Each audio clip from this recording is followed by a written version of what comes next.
So, Kate, who are we canceling today? We are canceling traditional political campaigns. Mayor's race, Kate. Jeffrey Epstein. Hey everyone, I'm Caitlin Burns. And I'm Christine Grimaldi. And you're listening to Cancel Me, Daddy. The show where we take a closer look at all the panic around cancel culture. With thoughtful analysis. And verbal shitposting. Joining us now is Kat Abughazaleh, who is running for the 9th Illinois U.S. House District. Kat, welcome to Cancel Me, Daddy. Thanks for having me.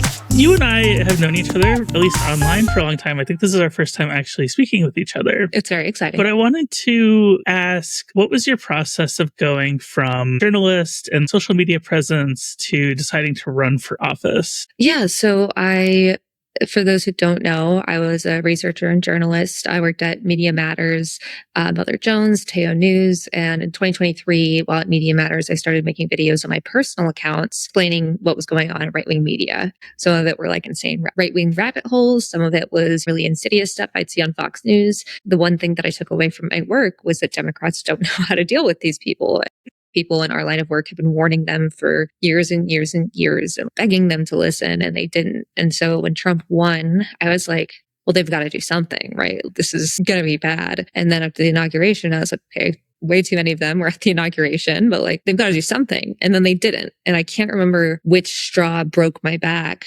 But sometime in early February, I just wrote in my planner, well, I'm going to run for Congress. I'm not rich. I don't have, some established political connections. I mean, I worked in political media, like reporting on politics. So I do have the advantage of talking, especially to some of my progressive friends, to get some tips. I met my campaign manager through a mutual friend. But I was like, I have this big platform. First off, I want to be in Congress because I want to effectively fight the right. And I know how to do that. And I have been doing it. And I have a track record of that, which we don't see from a lot of candidates. But also I have this big platform. So while I do that, I can kind of demystify this process because it's complicated and weird and not accessible to a lot of people unless they're already rich and well connected, and create a model for kind of a new type of campaign. We're taking the stuff that works, like ground game and things like that, and trying to enhance them where we can, and then trying some new stuff. So we're spending a lot of our money on mutual aid and direct action, because I think showing what you're about instead of telling even before the election is a great way of going about things, especially when people are so disappointed in our political processes. It feels easier almost to be angry at Democrats, at least for me right now.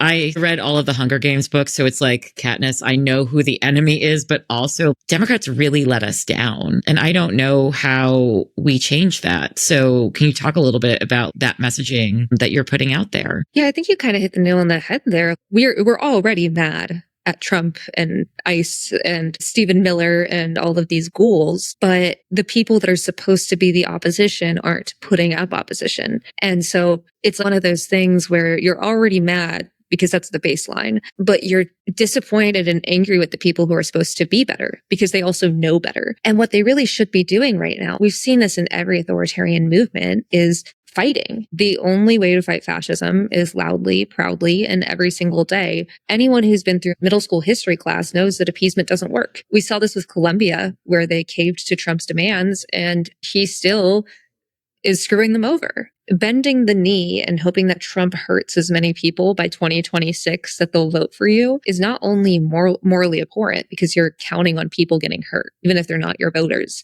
Mm-hmm. That's disgusting. But also that allows him to consolidate power. And when you see grounded fascists, they take it for their own and they say that it's been theirs the whole time. And we can't let that happen. So initially, when you jumped into the race, it was ostensibly to oppose Jan Schakowsky, who's a longtime member of Congress, somebody who I remember reporting on when I was on Capitol Hill, because she was, I believe she was head of the pro-choice caucus, at least at the time. She also had to go head-to-head against Marsha Blackburn for the fetal tissue panel that I had the privilege of covering the fetal tissue every single day for a year. So I was very familiar with Media Matters coverage at the time, too. My longtime followers will remember the Bored Kate meme, and that was literally in a fetal tissue hearing. So yeah, but I was wondering what made you want to initially challenge her. Since she's dropped out of the race, you've encouraged others to jump into the race as well. Can you talk through your thinking in making both of those decisions? Yeah, I was really clear when I first launched that this isn't some vendetta against Jan Schakowsky. I mean, she has been one of the most progressive members of Congress. She stood against the Iraq War as a member of Congress when it was happening, which not a lot of people did. And it wasn't,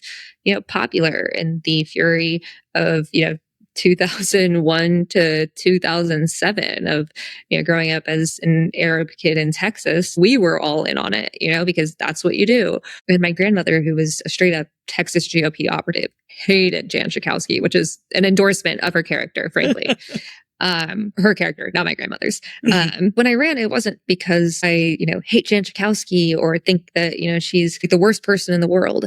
It's because I think, once again, we need people in Congress who are both technologically, not just literate, but like adept, like natives. And we need people in Congress that understand their right. And we don't have a lot of that, especially in the Democratic Party. And also because I think that we need to redefine how we look at primaries. This district has only been represented basically by two people since 1948. There were 2 years where Sidney Yates had run for Senate, that someone took over his position. But besides that, it's been two people. And there hasn't been a competitive primary in this district since Jan Schakowsky first won in 1998, which was 5 months before I was born. And I don't think that's necessarily good. Even when people are doing their jobs, I think that primaries should be competitive. I think running for office should be more accessible because it makes everyone bring their A game. They have to continually prove that they're the best candidate. Just because you win once does not mean you're entitled to it. And that's not what I'm saying about Jan Schakowsky, but this is where I planned to live for the foreseeable future. Ben and I moved to Chicago on pretty short notice when the Onion deal went through, and we looked at neighborhoods we liked. And I mean, anyone that's been in Rogers Park or Edgewater, they're a lovely place to live. And that's where we built a community. And so I wanted to run in this district for that reason. And I think if we just look at primaries rather as an affront to the party or criticism of the party as trying to make it better, this is supposed to be the party of the New Deal and the Civil Rights Act, but instead it's changed a lot. If we reevaluate how we look at competition and at primaries, I think we'd have a much healthier political system. And that's why I've been encouraging, even before Schakowsky dropped out, if people want help with the FEC paperwork to run against me, I am happy to help them navigate that because it's a pain in the ass. And I've had two people that want to take me up on it. They haven't been to the office yet to work that out. But if you truly think you're the best candidate, you shouldn't have any problem with competition. And when I was first setting up campaign infrastructure, there are only so many firms and people in this space. And I'd say there was an incumbent. I don't know if she's running again or not. And they would just straight up hang up the phone. And of course, that changed when we raised $200,000 with just grassroots donations in 24 hours. But they'd be like, wait, just 1 second. Sorry. Our call must have dropped. It's really unhealthy how we look at primaries because there's supposed to be a way to prove who the best candidate is, the way that some people have taken it as personal insult. I want to ask you about so much more, but I did want to sort of express my admiration for you taking this step because my own district is represented by Representative Richie Neal of Massachusetts. And he's held this seat since 1988 when I was 6 years old. And this is the district I grew up in. I, of course, moved away, started a family, transitioned, and then moved to DC and then back now. But even I was thinking in those doldrums of February, especially as Democrats were going, we lost because of trans people. I was like, maybe old Richie needs a primary challenge. And I wimped out. So the fact that you went through with it and said, I'm going to try this. It's one of the most fulfilling things I've ever done, one of the most rewarding things I've ever done, but it is exhausting. A candidate's salary can only be half of your income over your average income over the last 5 years. And 5 years ago, I was making $0 because I was finishing college. Right. So my candidate salary is like $25,000. This year, I had planned to shop around a podcast, a show, and I'd been doing that as soon as late January. And so, yeah, it's definitely something that you have to commit yourself to. It's very rewarding, but everyone has their own ways they want to fight and strengths and weaknesses and backgrounds. And I think that my experience could be useful in Congress. I want to get in, get some fascists out, do some good, and leave it to the next generation. I think the leave it to the next generation is a really prescient point because, as you said, so many members of Congress have been there for so long. And it's also, as longtime congressional reporters, it's the way the institution is run in a lot of ways because you don't get a committee chairmanship or even ranking member or something if you haven't been there for quite some time, unless you come in and you are like Oof. I'm sorry, I'm Italian, so I'm like talking with my hands. Realize people can't see the woof. So can you talk about how you might want to change the environment in Congress? Like, I'm not even talking term limits and stuff. I'm just talking about getting in there, doing what you have to do, and then turning it over to the next generation. Like you said, can that be some sort of sea change that we see in Washington? Yeah, I mean, I hear arguments with term limits and age limits, and I see the pros and cons of both. Like term limits that could put you in a predicament of corruption and also like tons of turnover. At the same time, I don't think every member of Congress needs to be there for decades and decades, especially because what I've learned from campaigning is, how do people do this for so long? And what I've learned is after a while, they just stop doing it well. Empathy is a muscle that you have to flex on such a wide scale, especially because the House has never been expanded. It's a lot. Once again, I really enjoy doing this. I love the people I've been talking to, but like you are asking for this job and you should be doing it right. What I'm kind of trying to do is lead by example. And I think that one of the issues of Congress is not even necessarily about the age, like the gerontocracy stuff. It's that a lot of members of Congress, it's kind of homogenous. I mean, half of Congress have a net worth of over $1 million. Half of Americans aren't in the same boat. Half of Americans can't afford a $1,000 emergency expense. Most members of Congress didn't grow up with school shooting drills. They might not even have kids that grew up with school shooting drills. They haven't had to worry about out-of-pocket expenses. They probably have owned their home for a long time. These are things that give them the benefit of the doubt. A lot of them probably care about and understand in theory. I've had people, like Ben and I, for instance, I worked from home. We have an apartment. We had to get a furnished place because once again, we moved on super short notice. We each pay $2,000 in rent, which is the lowest my rent has ever been. It's as someone that's just rented in big cities. And I've had some older people that are like, that's so much. And it's like, not in this housing environment, especially to get a place on short notice that's furnished, that's by public transit, and that's habitable. And a lot of us don't have the luxury to shop around or to, someone was like, why don't you just buy a place? And I can't do that. And so it's this thing where you're living through experiences. And if you don't understand, when you have like rational health insurance, for instance, I use GoodRx. I actually just got insurance today because Ben finally had his enrollment period. And so I could enroll, which is awesome. But I've been using GoodRx as my insurance essentially because I didn't have a qualifying event. And so if I go to Walgreens, my narcolepsy medication costs almost $500, even with GoodRx. If I go to different pharmacy down the street, it's $30. You don't have to worry about those when you're on one of the best health insurance plans in the country. And so I think there's stuff that kids in high school right now are going through that I have zero idea about, that like I can't even fathom. And I can't properly legislate on those things if I don't get them. And so we need a Congress that's diverse, not just in race and gender and age, but also in backgrounds, income, occupation. I just think that's really important. And so I vowed, if I win, I'm not going to serve more than 5 terms. With our campaign, we're trying to lead by example. You can spend your money in not corrupt ways. Yeah. If you're elected, I think you'll be one of, if not the youngest member of Congress. The youngest woman. The youngest woman. But as I was formulating what I wanted to talk with you about in this episode, one of the things that I kept coming back to was how impermanent life is for younger people. I mean, I'm in my early 40s and I've moved 4 times in 10 years. Yeah. And you just had this sudden move to Chicago that you talked about. Do you think that the difficulty in laying down roots for young people these days discourages them from trying to run for Congress? And is there anything in your experience, maybe with the criticism that you've taken for not living within the boundaries of your district, that is kind of a lesson for, I guess, the wider political media or field in general? Yeah, I mean, that is probably the biggest criticism I've gotten. I always encourage voters, and you should be skeptical of anyone asking for your vote. So I have no problem answering that. Once again, the reason I ran here is because I want to live here for the foreseeable future. It's a great neighborhood. I actually just found an apartment and just finished my application, which is very exciting. But yeah, I saw someone on Blue Sky the other day that was saying some really weird stuff about me. And they were like, do you want young people to run or not? Because what young people do is they move around a lot. Right now, Illinois, like for trans people, for instance, this is the end of the Rainbow Railroad for them. This is where they come to be safe. Immigrant rights, climate change, reproductive rights. I think it's like 1 in 4 abortions in the Midwest is conducted in the state of Illinois. And so I hope, and we had someone come to the campaign office yesterday who just moved here 2 days ago from Kentucky. I want them to get involved in politics too. And so if you want young people to run, you have to understand that the income for local and state offices in some states is like $24,000. So you have to get all this money to run in the first place. Usually that's not like someone starting with a big digital base like I do, which I built myself, of course, but it's still a privilege to start with. And then you win and you're taking on a full-time job and it's $24,000, that's just not feasible. Or if you're, in my case, you're taking a candidate salary for a federal election and you're making essentially like $5 an hour,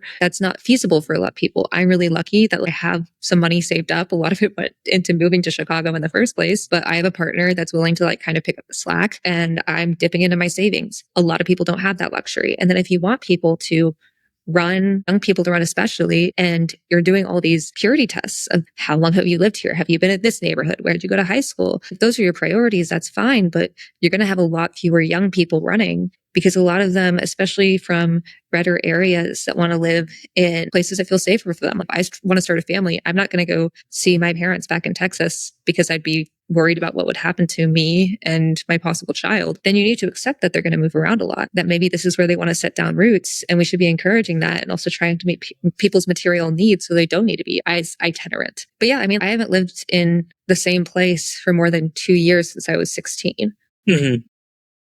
And it's nice to find a place that I call home now. But young people, it's why a lot of people don't vote. A lot of young people don't vote. First off, you're not giving them something to vote for. And it's like, you have a shitty boss that won't let you take off time to vote on a Tuesday.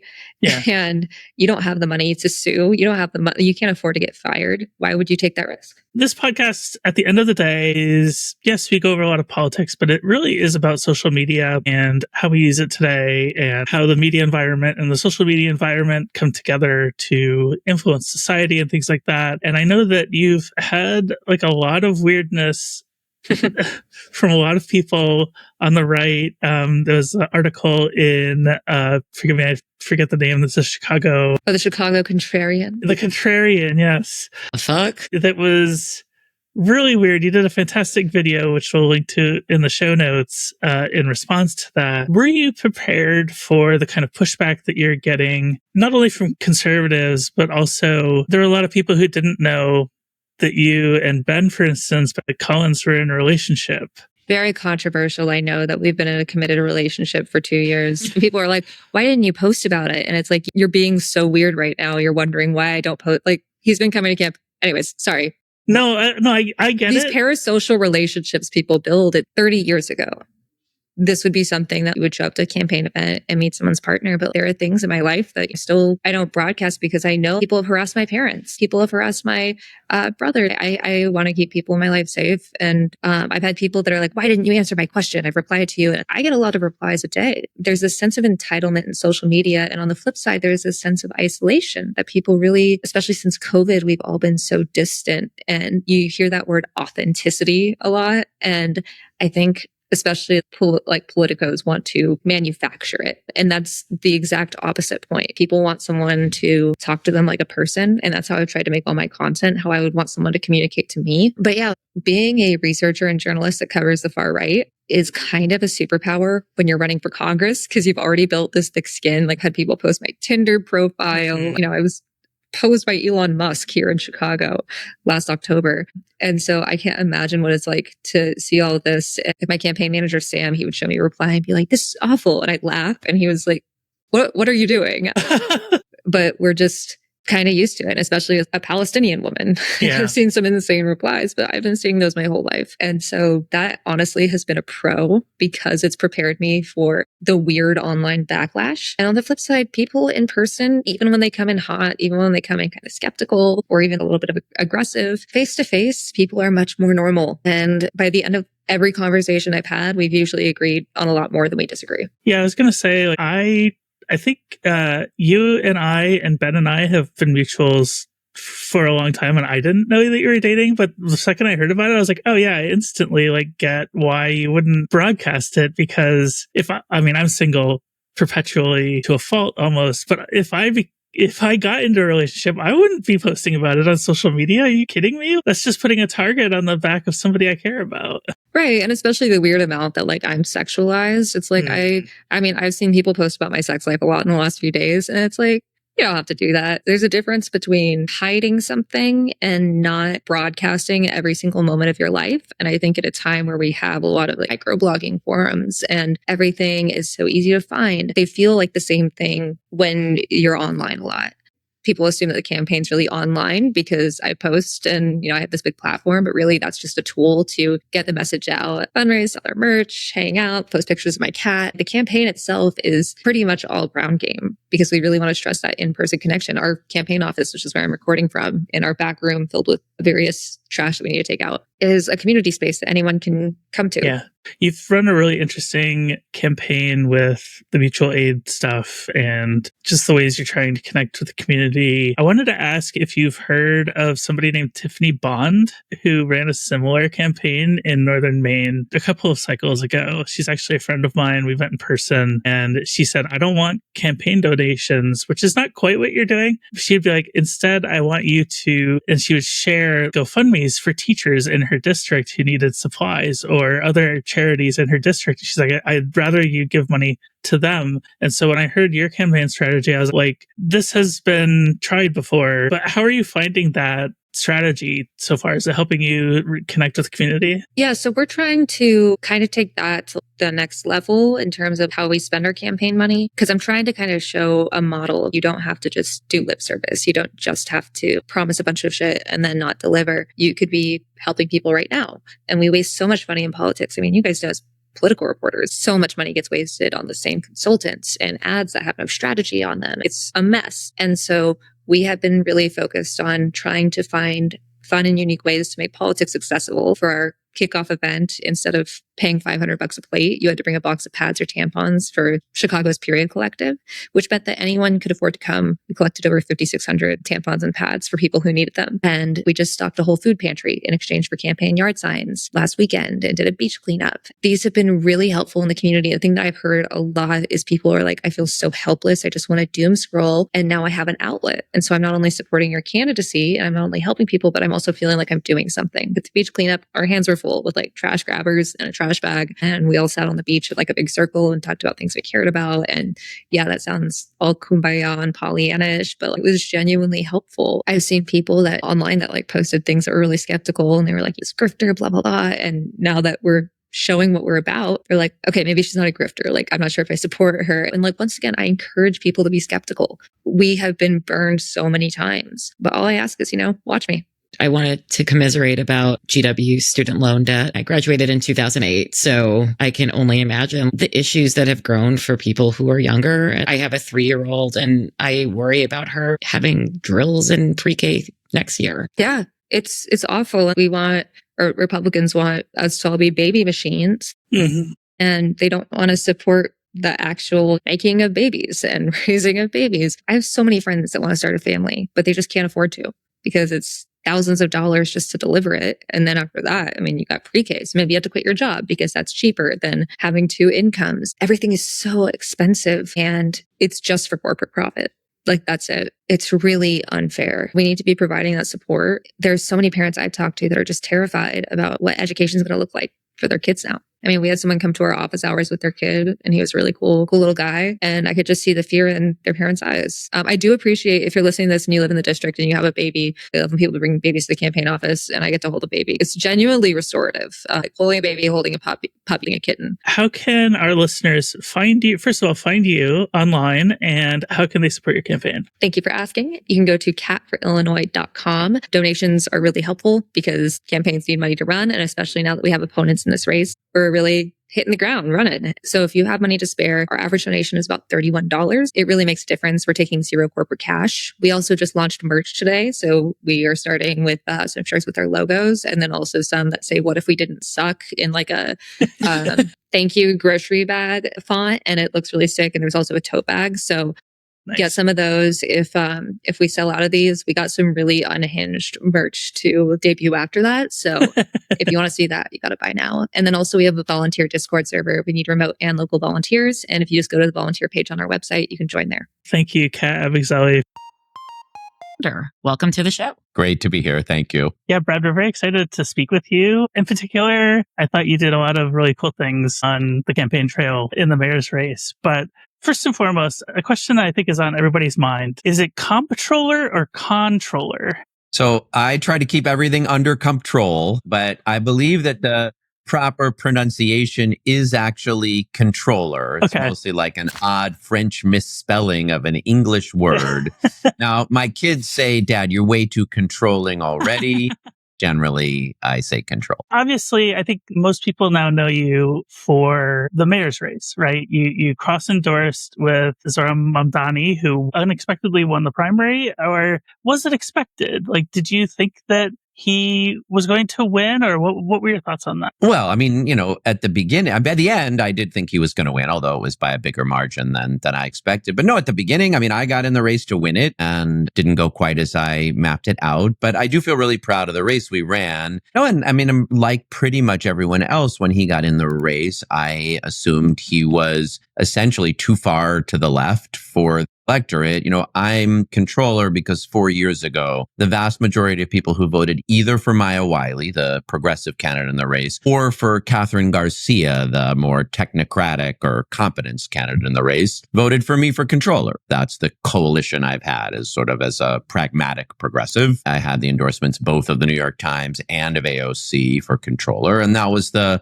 coalition that I thought would be necessary to defeat Eric Adams when we thought he was the opponent. And then Andrew, once it became clear that he would get in, obviously through the race, I was watching the excitement that Zoran was building, the way in which the both political and media and attention landscapes really were. He was playing them very well and building this coalition. And all along, I knew we wanted to beat Andrew Cuomo. And so as we came down the stretch, that's where I put my focus. I wanted to get a little bit in the weeds on the politics of this, right? Because New York City has ranked choice voting, which I think is more and more common these days, but mostly unfamiliar to a lot of voters. But I was very interested in the way that the two of you cross-endorsed each other and said, oh, if you rank me first, rank the other one second. And, I think there was some messaging on don't rank Andrew Cuomo, or at least rank Andrew lower. But I thought it was really interesting because you have, like you said, that sort of progressive coalition that you've historically been a part of. And then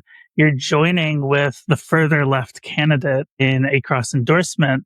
And I wanted to get your thoughts on why you decided to do that, because you could have just as easily just not done that. Yeah. And ranked choice voting is new here, and we all are trying to figure out kind of how it works. 4 years ago in that mayoral race that I mentioned, when I won for controller, had Catherine Garcia and Maya Wiley cross-endorsed each other, probably one of them would have won. Instead, they didn't do that. And Eric Adams won. And we have this crappy timeline with a mayor who sold our city out to Donald Trump, demonized and scapegoated asylum seekers, and let corruption take over at City Hall. He was not on my ballot, but I do think part of the fault for his mayoralty lies in the fact that they didn't cross-endorse. And from the beginning, I was saying that. And I was saying to people, we're going to need a more strategic and disciplined approach to ranked choice voting. And I even said to some of the people around me, look, I want to be in first place. I want to be in position to win. But if it comes time to tell me it is necessary to engage in a model of ranked choice or cross-endorsement in which I'm probably not winning, please come hold me accountable to it.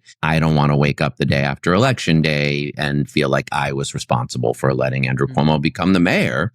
And, it basically got to be that time in this race. And we had the Working Families Party, which is a progressive political party here, had put a slate out of 4 candidates, me, Zoran, Zelnor Myrie, and Adrian Adams, and encouraged people to rank that slate and not rank Andrew Cuomo. And I should be clear here. It's not just that Andrew Cuomo is a billionaire-backed moderate. It's that decency and integrity matter in government, and having someone who's a sexual harasser or who's an abuser in all his relationships, abhors corruption, and who never once took responsibility for the decisions that he made and the harm he caused just seemed to me to be unacceptable. And so that was clear to me all along. But it was interesting because even though we were all saying, all 4 of those candidates, rank the slate and don't rank Andrew Cuomo, it didn't have the same sort of emotional resonance. I just don't think people heard it as, okay, these folks are trying hard together in, to make sure that we get a forward-looking, focused on cost of living and affordability, decent new mayor. And so as it came down the stretch, I thought, all right, if I think 4 years ago they should have done that cross endorsement, the right thing to do is to do it now. And I went into it thinking about it a little more like ranked choice mathematics, right? We need a majority of voters to vote not Andrew Cuomo, and that means asking my voters and Zoran's voters to cross endorse, so it'll add up to a majority. But even though I went into it thinking about it like ranked choice math, almost as soon as we had recorded the video and people started responding to it, something really powerful and lovely happened. People responded essentially saying, wow, politics has become such a selfish, bitter, ego-driven thing.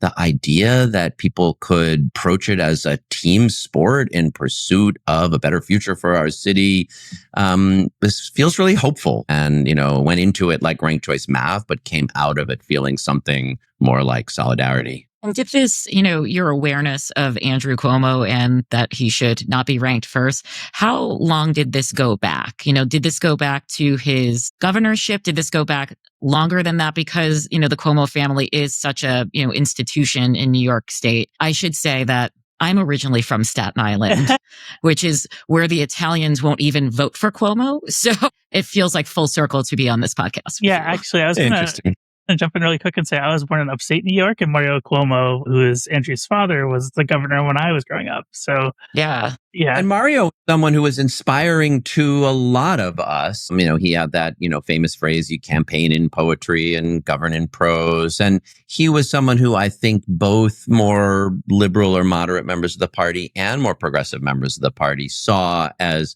building a more forward-looking, hopeful coalition, whether, of course, you don't agree with everyone 100% of the time, but someone with a really hopeful, inspiring vision of politics. I don't know that it's worth going back decades. Andrew has always had a pretty dark, kind of more dark arts suspect side of the work, going back to his father's campaign against Ed Koch, with some, being alleged to have engaged in homophobic campaigning, through being, running against Carl McCall, the kind of first Black attorney general, in a way that he took a lot of heat, I think, quite appropriately for. But it was his time as his governor that when he really came to my attention as someone with a lot of corruption around him. He created a whole anti-corruption commission, the Moreland Commission. And then when it got too close to him, shut it down. One of his senior aides was found to have engaged in corrupt activities. He was long known to be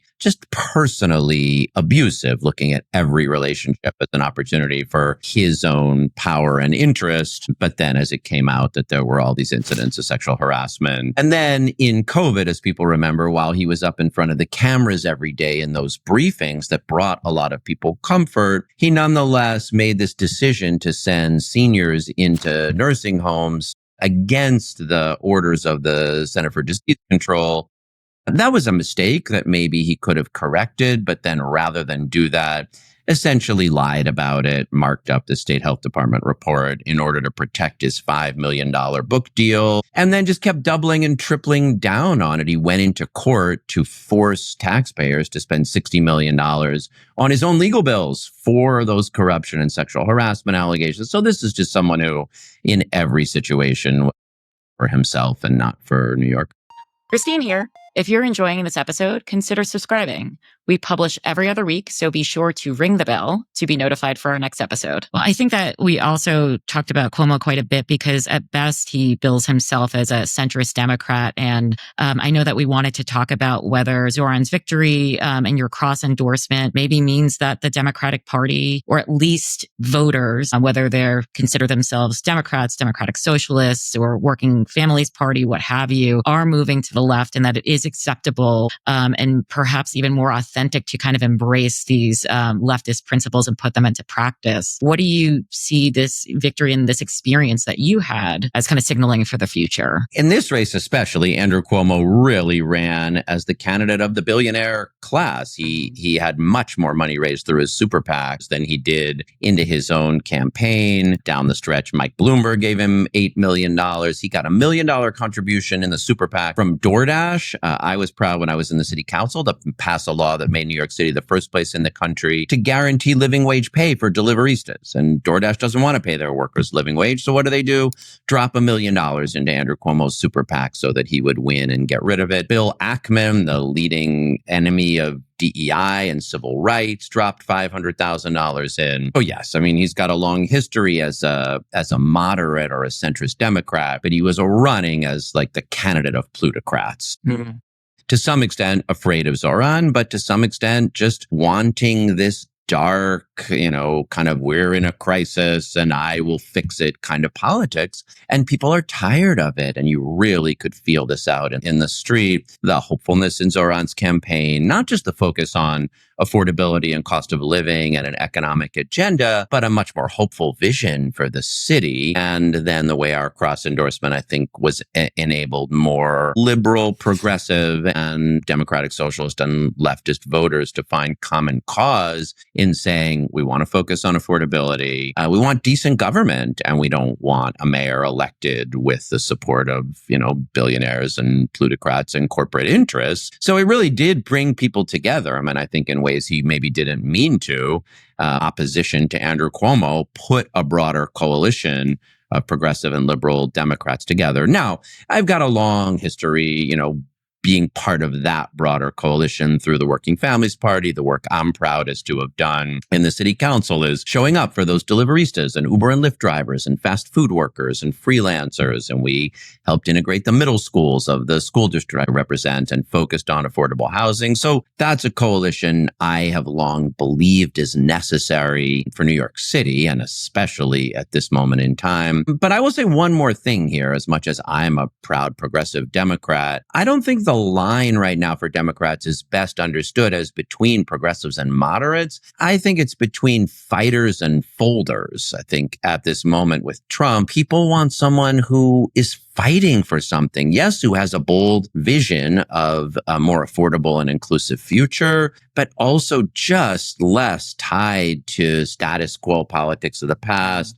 and more willing to stand up to Trump and fight on behalf of some values. Mm-hmm. Yeah, I almost feel like the word bipartisan is something that voters are tired of hearing about, especially Democratic voters, especially when you have a Trump, like a Trump-led party that is just so enamored with seemingly fascist ideology. And those are my words. I will say I'll use them. And I think this is important. And I do think one more thing here that's important and instructive for Democrats. I'm excited in New York City about the possibility of a future that uses government in a bold and ambitious way to really confront the affordability crisis, to genuinely build a lot more affordable housing and protect tenants and dramatically expand childcare so working families can afford to live with dignity in our city. But at the national level, I'm also fine teaming up with moderates who are running in different kinds of districts that maybe, have a different character, but who at least know what time it is in terms of our democratic emergency and see that building a concentration camp in Florida and rendering people to their deaths in South Sudan and passing a hideous bill that will cause people to die by stealing healthcare while quintupling that immigration enforcement regime requires a broader coalition. So, we can have these tussles within the party, present something more exciting that'll work in New York City, and also build that broader national coalition that we need to stand against fascism. I wanted to ask, I think one of the turning points in this race, at least from my mind, was when you were arrested by ICE, defending, somebody down at the courthouse, I believe. Step back. Please, step back. You don't have authority to arrest U.S. citizens. Step back. Sir, you don't have the authority to arrest U.S. citizens. Stay back. Step back, hon. I'm not obstructing. I'm standing right here in the hallway. I asked to see the judicial warrant. I asked for a judicial warrant. Go back, guys. You don't have the authority to arrest arrest U.S. citizens asking for a judicial. And I felt like that was a big moment for you in terms of at least attention and publicity. But I think it also made you one of the breakout stars of the race, along with Mamdani, right? Why was it important for you to be there in that moment to defend, your fellow residents of New York City? Yeah. And I mean, it certainly was not something I was expecting as a breakout moment. I had been several times to the court in previous weeks before. About a month or prior to the election day, Department of Homeland Security changed the rules on asylum seekers in court. It's always previously been the case that if you had checked in at the border and gotten assigned a court date and shown up for your court date, then you had the opportunity to get a credible fear hearing. It might take a while. And, if you weren't found to have credible fear of violence, or, if you went back, then you might eventually be deported. But what started happening about 6 weeks ago now is that they changed the rules from people. And even if you showed up for your hearing and did everything you were supposed to do, after your hearing was done, masked ICE agents, some cases without uniforms, lurking in the elevator lobby, would just grab you and detain and deport you. And when I heard this was happening, and then some religious leaders had gone in to try to bear witness and call attention to it, and the NYPD had arrested them, I thought, okay, this is an important moment for elected officials to show up. This is the emergency we've been worrying about. So I asked my team to do some research, figure out the appropriate way to do it. Turns out there's a friend of the court program that you can just volunteer with. And anyone, you don't have to be an elected official, can go into those immigration court proceedings and bear witness and watch what's happening. So I started doing that a couple weeks earlier. And the very first day I went, they said, great, it's good you're here. Instead of sitting in the courtroom and listening, will you please just walk with this person out of the building? They've just had their case adjudicated in a way where we're worried that they're going to be grabbed and detained and deported, but maybe walking with an elected official, and the controller's job comes along with a NYPD detail, a policeman. So I had done that twice previously, and actually with 5 people, just been able to get in the elevator, kind of them shaking, me shaking, but walk out of the building. And that feeling, honestly, was as useful as I have felt since Donald Trump was elected. Like the joy they had, in one case, parents who weren't sure they would be able to get back to their kids who were in school, and just the relief knowing they'd be see their kids again was quite extraordinary. That's what I went to do that day. I had actually walked one family out, beautiful family of 4, beautiful 4 and 5-year-old girls. And then I went back upstairs and sat in on one more court proceeding, and then tried to accompany this gentleman, Edgardo, out of the building. And that was when what played out on national television, and ICE agents descended on us and ripped us apart. And yes, to my total surprise, arrested me. They had already separated us. I mean, I knew they were going to take him. He still remains in ICE detention. I was as surprised as anyone else when they arrested me, and so aggressively. I am glad it called attention to the horror that is taking place in our immigration system. And you're right. For me, it was it was like just within 4 days that I had the debate in which I really took it to Andrew Cuomo on the debate stage. Zoran and I did the cross endorsement, which generated all this hopeful energy. And then I got arrested trying to stand up for the rule of law and the rights of asylum seekers, and against what's happening, as authoritarianism creeps and takes over our democracy. And yes, I mean, I was as surprised as anyone else. I mean, I had spent months trying to get, show New Yorkers the kind of leadership I can provide, and being honest, had struggled to do that, had struggled to break through and help people see the parts of me I wanted to show. And then to have those things happen in such short order, I'm still a little bewildered by all the goodwill it has generated, but just trying to figure out, okay, let's keep going. How do we use this? I mean, I, for the first time in a long time, am feeling genuinely hopeful about the future of New York City. And it is a dark timeline between the pandemic and Trump and Eric Adams' corruption and October 7th and Andrew Cuomo sort of distilling that into a sense of dark inevitability for all the things we hate about this timeline, and to have gotten to be a little part of offering people a more hopeful and collaborative vision for the future. There's just a really nice energy in New York City right now that I think Zoran and this new leadership and this diverse coalition really represents. I wanted to hit 2 points really quick. We do want to eventually get to sort of the media fallout or reaction or discourse over Mamdani's win. But first, I wanted to first mention that like your cross endorsement was not without risk, because if Cuomo wins, like the two of you are going to get marginalized in your current positions. Just worse than that for me. I mean, my job only goes through the end of the year. You know, I did have the thought several times, if Andrew Cuomo's mayor, I'll never work in this town again. So, yes. And look, it had some risk in that way electorally. And as a proud Jewish New Yorker and the highest ranking Jewish elected official in New York City, in a cycle where anti-Semitism and Jewish fear had already been weaponized by Donald Trump, by Eric Adams, and by Andrew Cuomo, I knew what I would be hearing from Jewish New Yorkers. And it was clear to me that it was the right thing to do. But yes, I had definitely accounted for the risks before. Yeah, I wanted to follow up on that because there have been some tweets or skeets or whatever we're doing these days on social media, from conservative pundits, from a small vocal subset of Jewish New Yorkers about leaving New York City after Mamdani's win in the primary. And there's been this such weaponization of anti-Semitism. I wanted to ask you rather to talk about, the dangers of stoking this kind of fear and conflating Zionism with Judaism. I mean, let me take a step back on weaponization because, early in the race, after he got in, Andrew Cuomo went into a synagogue on the Upper West Side. And let's remember, he hasn't even lived in New York City in 25 years. So how he gets the gall to go into a synagogue on the Upper West Side and call Zoran and Adrian Adams, the black speaker of the city council, and me, the highest ranking Jewish elected official in New York City government, essentially anti-Semitic, was really gross. I mean, and I responded by cursing at him in Yiddish. Oh, what did you call him? Well, I actually used two different curses. There was a debate on my team because the most classic Yiddish curse is gekachen afen yam. And that means go crap in the ocean. But I decided for one that's a little more formal, a bezer gzar gzoler after kumen, which is more like may an evil decree come upon you. And I'm just saying he did lose. So maybe, the hexing was effective.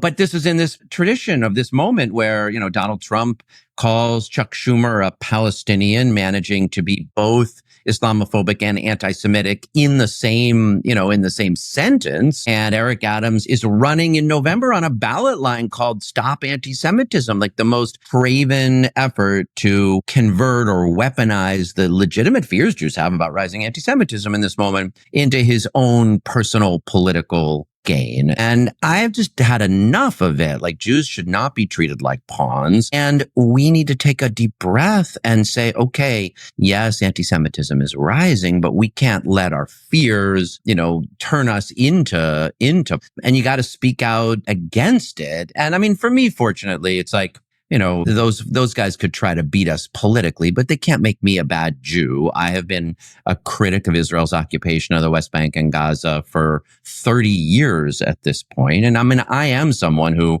continues to be inspired by the vision of Israel as a Jewish and democratic state. But that's only plausible in my mind when the occupation of the West Bank and Gaza ends, when the human rights of Palestinians are respected, when their dignity and self-determination and rights are taken just as seriously as Israeli Jews or American Jews. It's going to be a lot of different perspectives on how people approach that set of issues. And Zoran and I don't agree 100% on them, but we do agree everybody deserves to be safe, to be protected, to have their rights protected in Israel and Palestine and in the 5 boroughs. And I would not have cross-endorsed him if I had 1 second's doubt that he cares about and will defend the safety of Jewish New Yorkers, those who consider ourselves Zionists and supporters of some version of Israel, and those who don't, and nonetheless make sure that everybody is safe here. And that is the job of the mayor of New York City.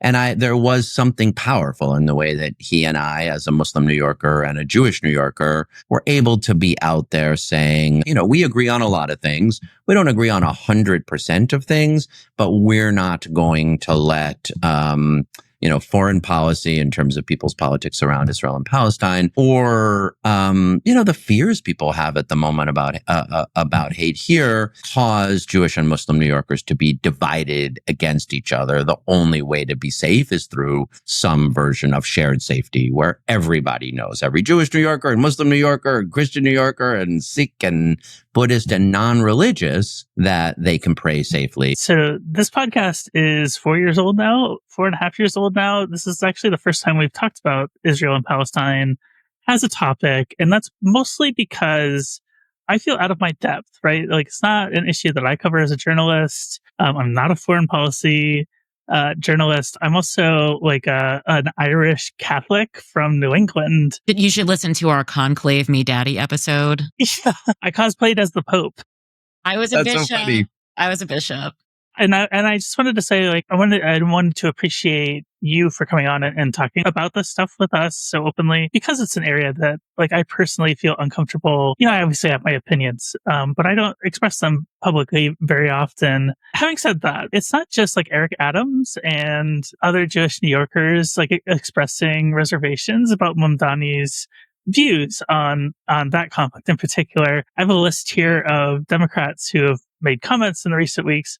Kirsten Gillibrand is a U.S. Senator from New York, although I think she has walked back her statement since that. She apologized for what she said, which really was just way over the line. So it was good. She apologized for it. Representative Tom Suozzi, Eric Swalwell, Eric Adams. I mean, yes, he's not running as a Democrat, but he was elected originally as a Democrat. You have Congresswoman Laura Gillen and House Minority Leader Hakeem Jeffries have all made sort of at least passing comments about what they think of Zoran's views on anti-Semitism, on the Israel-Palestine conflict. And I remember distinctly waking up, and one of the first things that I do sometimes is turn on the YouTube channel for the Colbert Report, or the Colbert Show, right? Like the Tonight Show with Stephen Colbert. And I remember your appearance on there with Zoran, and I felt like Stephen kind of unfairly tried to pin down Mamdani on this subject in particular. And you were like sitting there going, no, I wouldn't have endorsed this guy if I felt that this was a thing. So, like, what has it been like being so closely associated with Mamdani in the closing weeks and then since the election, as you're watching this discourse spread across media and social media? Yeah.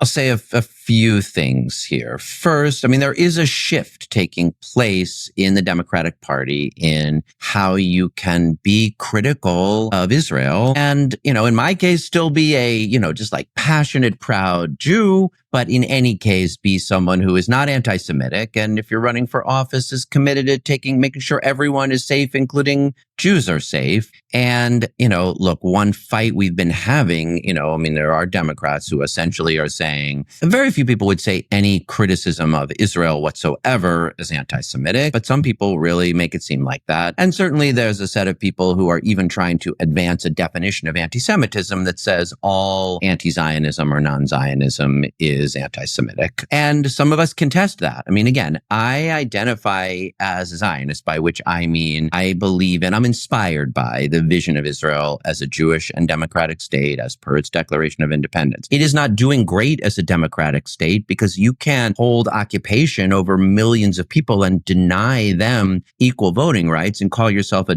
democracy. And, I've been focused on that for 30 years and most certainly since October 7th. But it's just not accurate to say that anti-Zionism is per se anti-Semitism. And you can know that because there are Hasidic Jews like the Satmar Hasids who are anti-Zionist and are very proud and active Jews.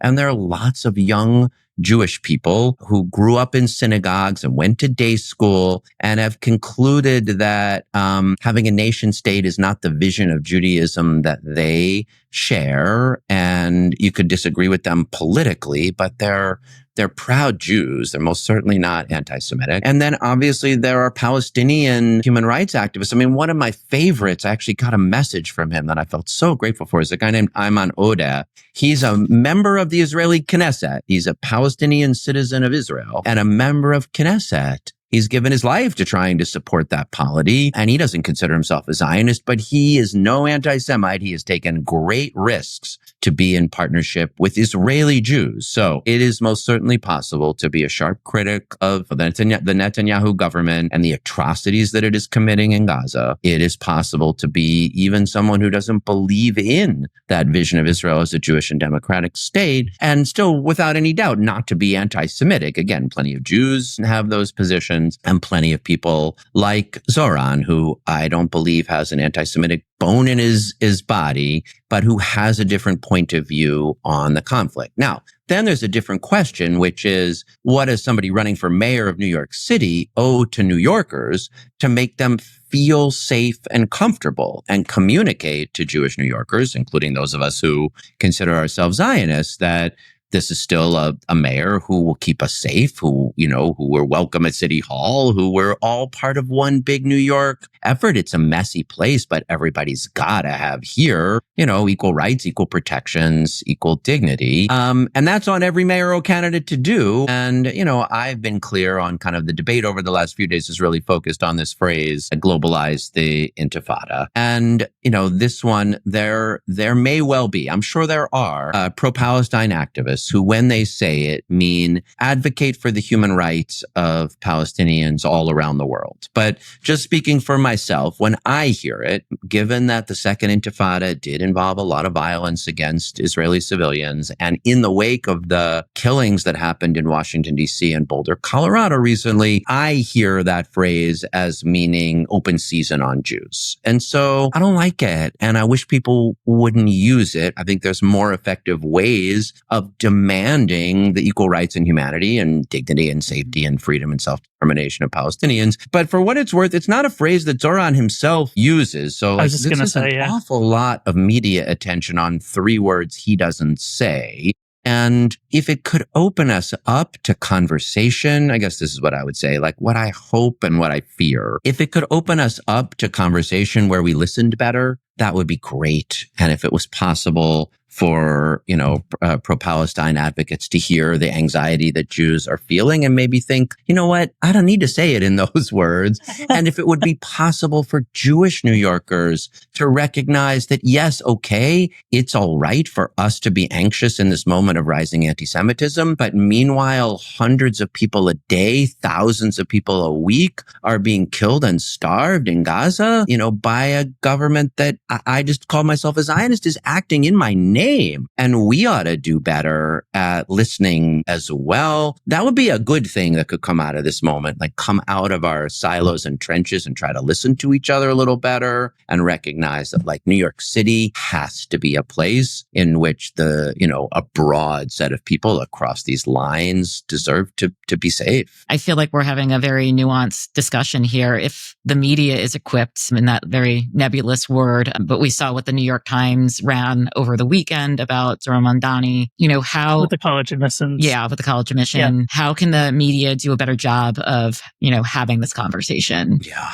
I wish I knew. I mean, I have gotten to go on a lot more podcasts, and certainly that is a better and more nuanced form of dialogue than most other things. I mean, I have a lot of frustrations with the New York Times, so you don't get me started. Like 4 years ago, it's their endorsement that helped push me over the top. And I think if they had had an endorsement process, maybe I could have popped for mayor in a different way. But yes, I thought that, especially now that it's come out that they rushed that story into print because they were afraid Christopher Rufo was going to publish it instead. It was like, when you're racing Chris Rufo for a story, maybe it's time to take a breath and answer whether that is an important question. And they are pouring gasoline on a dangerous fire right now. And, so I, what I like, and I do want to give Zoran his credit here, despite all of this, despite like the dark timeline we're in and how challenging, affordability feels like a really precarious, hard issue to people.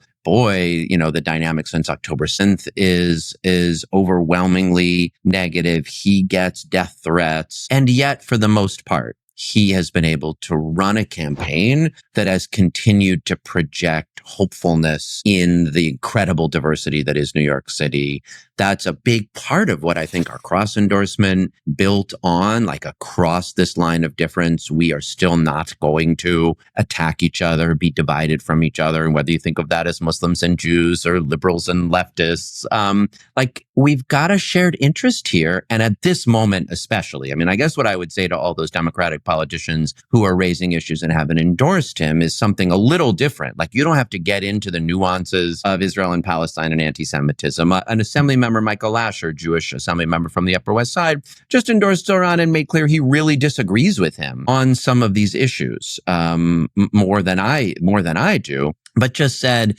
he is going to be the mayor. He is the Democratic nominee for mayor. It is time for those who love the city to come together and support him. And I would just say to Democrats in leadership, we had a Democratic primary. Democrats spoke overwhelmingly in this town. He is a person of decency and integrity. And Donald Trump is threatening to strip his citizenship and deport him from the country. Like, we are at a moment of crisis, and it is important for people to rally around an avatar of inclusive multiracial democracy against forces of fascism. Like, that really is how I view it here. And I really would urge other leaders to do the same. Thank you so much for that. And thank you for coming on the podcast. I have one last question for you. You mentioned that your job ends at the end of the year. What's next for Brad Lander? Are you eyeing a congressional run, Senate, governor? I'm taking my shot here. Yeah, no, that's fine. I mean, what I'll say here is that,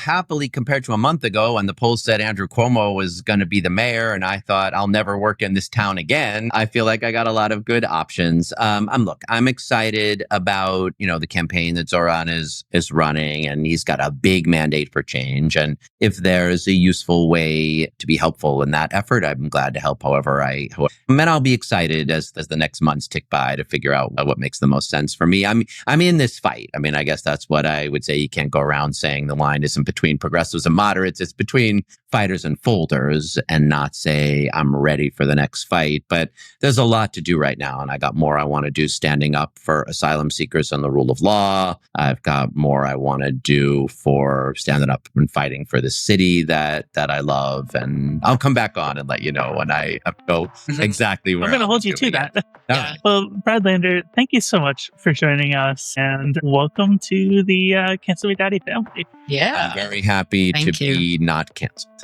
Thank you.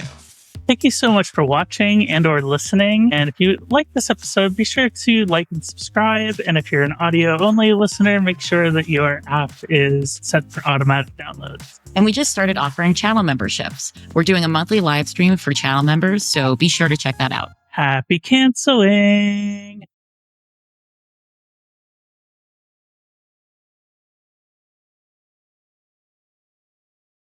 Joining us now is Representative Malcolm Kenyatta. He was the first openly LGBTQ person of color elected to the Pennsylvania State House. He was recently voted vice chair of the Democratic National Committee. Malcolm, thank you for joining us. I'm so happy to. Thank you so much for having me. So we wanted to have you on because there's been some, I think, interesting machinations within the Democratic Party that we wanted to sort of unpack with you. And then we wanted to get your ideas for where the Democratic Party should go next as a political party. But first, I wanted to get to the sort of, I don't know if you want to call it drama around the vote for your position as vice chair. But recently, it's my understanding that there was a subcommittee that voted to, I don't know if vacate the voting is the right term to use, but basically nullify your election and redo it because of some rules stuff going on. And now it's going to, I think, the full DNC for a vote. Can you just give us sort of the TLDR of what's happening with the vote for your position? Yeah, well, first of all, let me reiterate how excited I am to be with you all. This is our second attempt at recording this. We had some technical difficulties yesterday that basically ruined my whole day. So thank you for coming back. We really appreciate it. Mm-hmm. Thank you. Listen, the three of us just want to keep talking. That's really what it's about. So it's totally fine. It has been described as drama, and I've been saying this not because I'm not happy to be with you, but on the least interesting topic to the average person. But obviously, some of these internal machinations have downstream electoral impacts. And that is why we must talk about it. And to me, I've been making this point that the truth is immovable, but the truth also doesn't defend itself. And it requires other people to defend it and to stand up for it and to stand beside it. And that has been my purpose in this whole conversation, to provide people with real context of what's going on and to put ourselves in a position where we can be frustrated by internal weird procedural stuff. But a part of what has opened up this debate and more of the public discourse is that I feel like people have added things in that are completely unnecessary. Even if your end goal is to be frustrated at the Democratic Party, we don't have to create frustrations. We can just live with frustrations that exist. To that end, on February the 28th, a couple of weeks after the election, one of the people who was running for vice chair as well, who was unsuccessful, filed a challenge to that race. And it has been misconstrued that the challenge is about gender or these other things. It's really not. It was a procedural challenge where she effectively argued that the final two vice chair positions, which we were initially voting for one at a time, delegates of the DNC, after being there for like hours, wanted to vote for two at a time, basically. And she's saying that that violated Robert's Rules of Order, that Robert's Rules of Order, which is for people who've taken high school civics or student government, it is the process by which the DNC, state government, Congress, anybody who has fancy meetings, it's the rules that we all sort of abide by on how meetings should be run. However, the contention here, and the argument of my lawyers and others, is that even within that Robert's Rules framework, the group that you're in, the group of people who's in the meeting, can always decide to override those rules to do what they want to do, which makes the meeting move more effectively. And that's what people did. We were in a position where the top three people who won, Artie Blanco, myself, and David Hogg, we were the people who led in every single ballot. And so the will of the voters was clearly represented in the end, but she had the right to file a challenge because in the Democratic Party, we actually do believe in due process. And so we went through that process. Her challenge was successful. And the committee, the credentials committee, which oversaw this challenge, or heard this challenge rather, effectively said that we have what they are calling, under Robert's Rules of Order, an unfinished election, meaning that they are requiring that we hold the election for the two open positions with the five people who were there already. Now, does this frustrate me?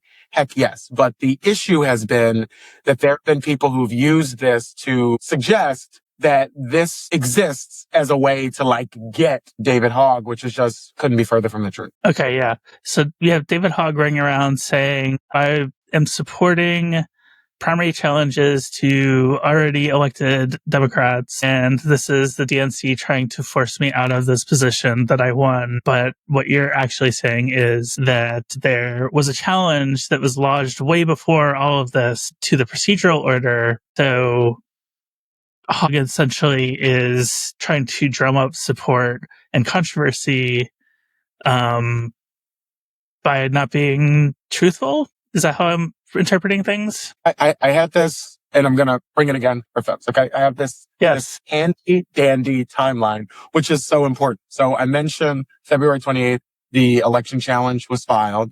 There's been a big conversation about whether or not DNC leadership should put our fingers on the scale and try to dictate the outcomes of elections, or whether or not we should stay the hell out of it and let voters choose. The chairman announced that on March the 25th, along with a whole other series of pro-democracy reforms, democratizing the DNC. And so it wasn't until April 16th that David said he wasn't going to abide by that. And David has taken these two events, which occurred months before what he decided to do, and said that these two events are an attempt to respond to this thing. And that's just not how a calendar works. It's not how reality works. And it's really frustrating that we can't have a conversation about how the DNC should be better. We can't have a real conversation about this challenge itself, which I think is an unfair challenge, because everything is being neatly packaged into this box of David is doing this thing that some people are upset with. Therefore, anything that is done, is of course retaliation. And I get how that's a neat story, a neat, easy narrative, just not true. And David knows it's not true. And when he put out a press release suggesting that it was true, it forced me to finally respond after weeks of not saying anything about what he's been. Do you feel like there's pressure on the Democratic Party as a whole to especially button up and follow procedure here, given how the presidential election went last year when President Biden dropped out and they substituted in Kamala Harris? And I know that a lot of Democratic voters in particular wanted there to be more procedure around that action. Do you feel like the party's under pressure at all to make sure that they're buttoned up on the rules front here? No, I really don't think that that's it either. I think that this is really connected to, first and foremost, who our new chair is, who most people don't know. But Ken Martin is our new chair. He has been doing, I think, really hard work to reform the party. And for folks who follow what happened in 2016, Ken, who was a former staffer of the, progressive line of the Senate, Paul Wellstone, was the person who helped lead the effort to reform the DNC after there were a lot of questions about impartiality in 2016 around superdelegates and other things. And so for over a decade now, Ken has been talking about big rules changes that should happen at the DNC, including codifying neutrality. He talked about it throughout the many forums that were held for chair that no person with Netflix insanity watched. But this is something that I think anybody who looks at our institutions, we understand that there are a lot of questions, not just about the Democratic Party as an institution, but people have a lack of faith in institutions in general. And I think a way you rebuild that faith is to put the power back in the hands of people, to not wag your finger and say, we know better. And right now, there are some people who are more progressively minded who say, well, he seems to be for the people we're for, so we're for him doing this. But I would tell people, be careful what you ask for, because there could be in 4 years a DNC vice chair who has a much different philosophy, who believes the party should go in a much more conservative vision, for example, and who says, well, I'm going to open up a PAC and primary people who I think are too far to the left. And I think there would be an uproar about that. And so what I think is, even if I agree with some of David's contention philosophically, and I do agree philosophically, that's not the point. The point is whether or not we can survive, and in fact, whether or not we would thrive as a party if just 10 people, literally we're talking about 10 people, would say that we are not going to weigh in and we are going to allow voters to choose. There are enough voters. We see it in polls. People are upset. People want us to fight harder. I think there are a lot of things that we can talk about today that we are doing to meet this moment, to reform this party, to be a strong party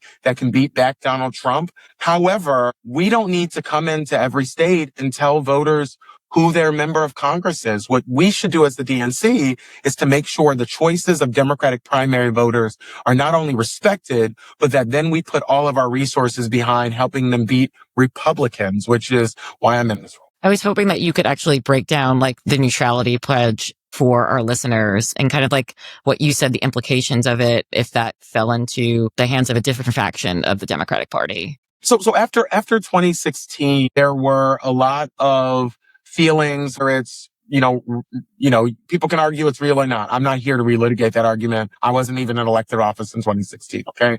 But the point is, there was at least a perception that the Democratic Party leadership was not fair in terms of managing that primary process, which is one of the big jobs we have at the DNC, is to, manage the presidential primary process. The DNC, contrary to popular belief, does not manage the primary process as it relates to, state or local offices, but we do have a big say in planning the debates, deciding who gets on the stage, the delegate selection process. All of that happens for the president at the DNC. And there was a perception after 2016 that people were putting their fingers on the scale for their favorite candidate. And out of that came, an uproar for folks to see the DNC to be positioned in a way where we're putting power in the hands of voters. I agree with that. And so there's been a bylaw that was passed that said we aren't going to weigh in presidential primaries, I think in 2017. Chair Martin was clear throughout his run for chair that he wanted to extend that bylaw to say we would not weigh in on any races. Numerous state parties, actually, Democratic state parties actually do that. And again, because this is complex, a lot of people's eyes glaze over and they don't understand the nuance, but the DNC does not run the state parties. The state parties are separate entities that have membership within the DNC, but numerous state parties also did that, including Minnesota, where Ken is from, that the party does not weigh in on primaries. And I think there's a good reason for that. I think people are sick of the perception or the reality that there's smoke-filled back rooms where people decide who the nominees are going to be, based on their view of the world, instead of having a truly democratic process where voters decide who they want the nominees to be,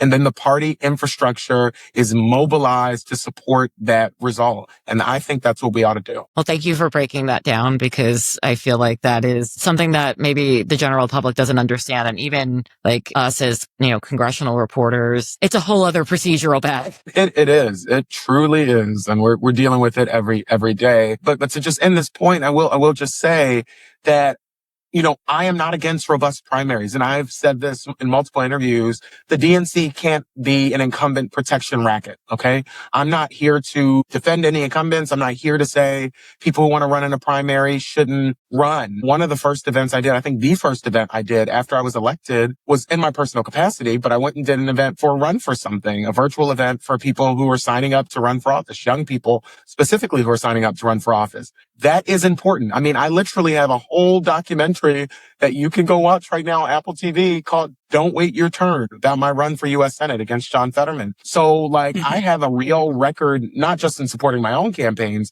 but in supporting other young candidates in my generation and folks coming behind me, because I understand the power of us giving voters choices and of putting forward, a serious view of what the ideas that should drive this party should be, and having voters sort of dictate that. But once you're in this specific role that I'm in, I can't be doing that. And I think it's been conflated that, people want that us in Democratic leadership want leaders we deserve to stop doing what they're doing. Leaders we deserve can do whatever they want to do. Just like Emily's List works to elect women, and Victory Fund works to elect LGBTQ folks, and Collective PAC does that for Black candidates.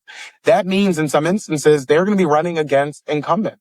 And nobody here is trying to shut down those organizations. In fact, they are an important part of the Democratic Party ecosystem, but it's their job to do that and weigh in the primary space. It's not even that it's our job or not our job. It creates a really nasty precedent that I don't think we should repeat. Yeah. Can you explain exactly what the vice chair role is within the Democratic Party? So, I've often joked that if you have a favorite person on Jeopardy, the smile on your face.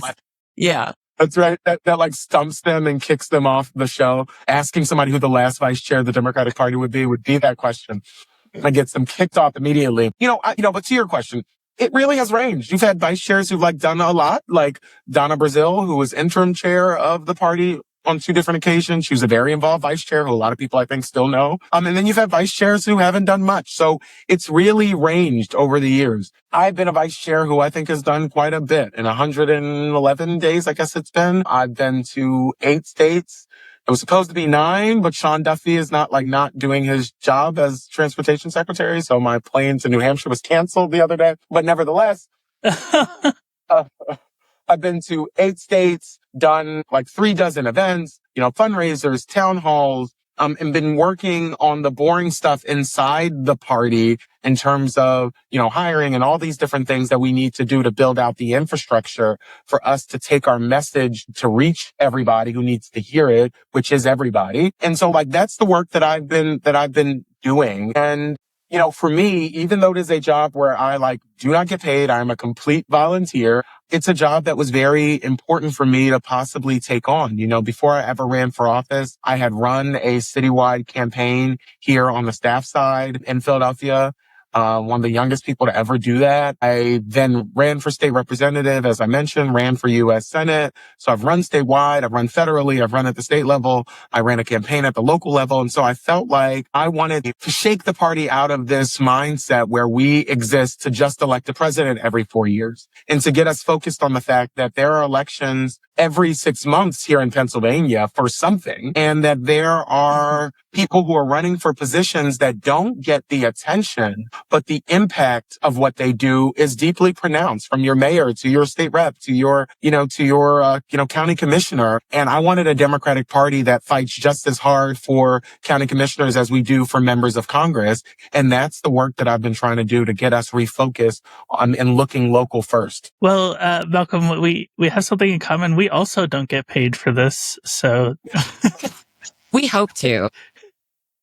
That's why everybody listening should go subscribe to our Patreon. We didn't just want to go over what's happening with your vice chair position, but we also wanted to get your vision for the future of the Democratic Party. I don't think it's a secret to anybody that this is a low point for the party, at least in recent years. In my memory, it's been a while since Democrats haven't had some control over either one of the branches of Congress or the White House. And certainly, I'm a trans person. I understand the state of the world at the state house level across the states and how much Republican control there is. So my question to you is, what do you want to see the Democratic Party do over the next 5-10 years to win back not only the trust of the voters, but to start winning some general elections again? Thank you for saying that. And thank you for saying in particular, what we do over the next 5-10 years, because we are, right now engaged in a strategic plan, thinking through exactly that, because we can't be thinking election by election. We have to think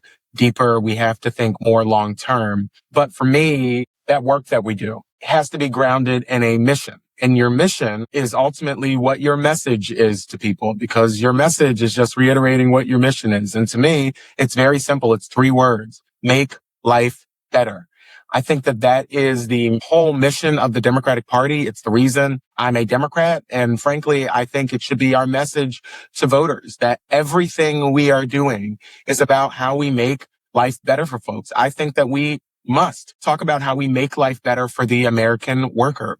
To me, that looks like passing the PRO Act. So it's as easy as possible for people to join a union, to advocate and to negotiate for higher wages, for better benefits. I think we need to give people a raise by raising the minimum wage to at least $15. And that not only helps people who aren't making minimum wage currently, but it also raises the floor for everybody else and lifts the ceiling. I think that we need to make life better for our young families. That means giving people the ability to buy that home, building more homes in the first place so that there are homes to buy, and also putting people in a position that if you want to start or expand a family, that you can do so because you can afford it, because childcare is manageable and affordable, because you have paid family leave. Doing all of those things measurably, materially makes people's lives better. And I'll make one final point about our seniors. Right now we see the Republican Party who is doing everything they can to try to rip away Medicare and Medicaid, which helps,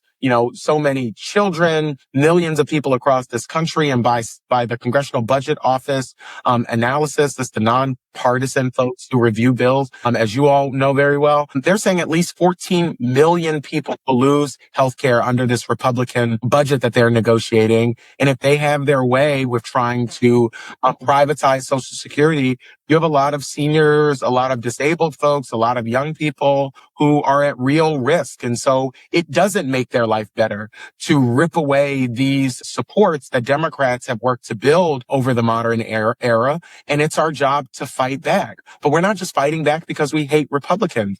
We're fighting back because the things they're doing would make life worse for people. And our mission, as I said, is to make life better.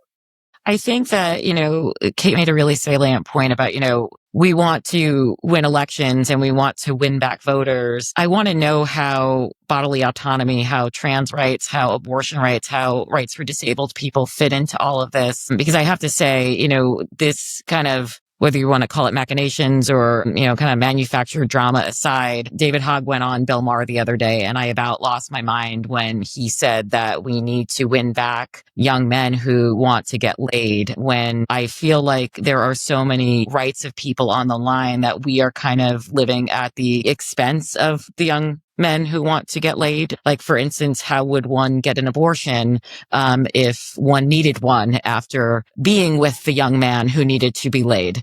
So I think, but I really like, as much as I kind of, a little facetious about that, I'm kind of thinking, who is a Democratic voter, or who are the people who could be Democratic voters, and how can you all get them without pandering to kind of like this imaginary, I don't know, like cis white man. Yeah, dude bro who like leaves us all behind with our rights and like our futures. I think a part of how we do it is by, talking about what Dr. King called the beloved community. And here's what I mean by that. When one person's rights are at risk, when the basic American idea of freedom is at risk, if it's not your rights that are being targeted right now, history is a guide, and it will tell you that your rights will be targeted next. People who want to be in a position where they make all of the decisions for all of us, a small group of people who get to go and make all the decisions of all of us. A part of the way they sort of orient us to that idea is by creating a problem that is not really a problem, that only they can solve to prove how big and tough they are. When you have a group of people, my dear friend Sarah McBride said something the other day when we were talking. She said, when you have a group of people who want to target the smallest group, in this instance, a lot of attacks against trans folks right now, a small group in terms of population, and particularly a small group in terms of the specific entry point into the conversation, which has been sports, it is because they have no ability to solve the actual problems that exist in your life, but also because they want to pick your pocket. If we can have everybody arguing over here about this thing that's not a real thing, then it allows them to get away with ripping away things that are real fundamental rights. One of those fundamental rights is the right to choose what the hell to do with your own body without people needing to get into a room and debate it. And I say to people who, don't understand why this is such a big deal, I really am happy. And I don't mean this, tongue in cheek. I'm truly happy that you have never had to wait on the edge of your seat to see if the Supreme Court is going to uphold or rip away something that is fundamental to you. I'm happy that you don't know what that feels like. But I don't want anybody in this country to know what it feels like. I don't want anybody in this country to be waiting for a couple of unelected judges sitting high and mighty to determine whether or not they can live with the freedom that America's really built on. I love the title of your podcast,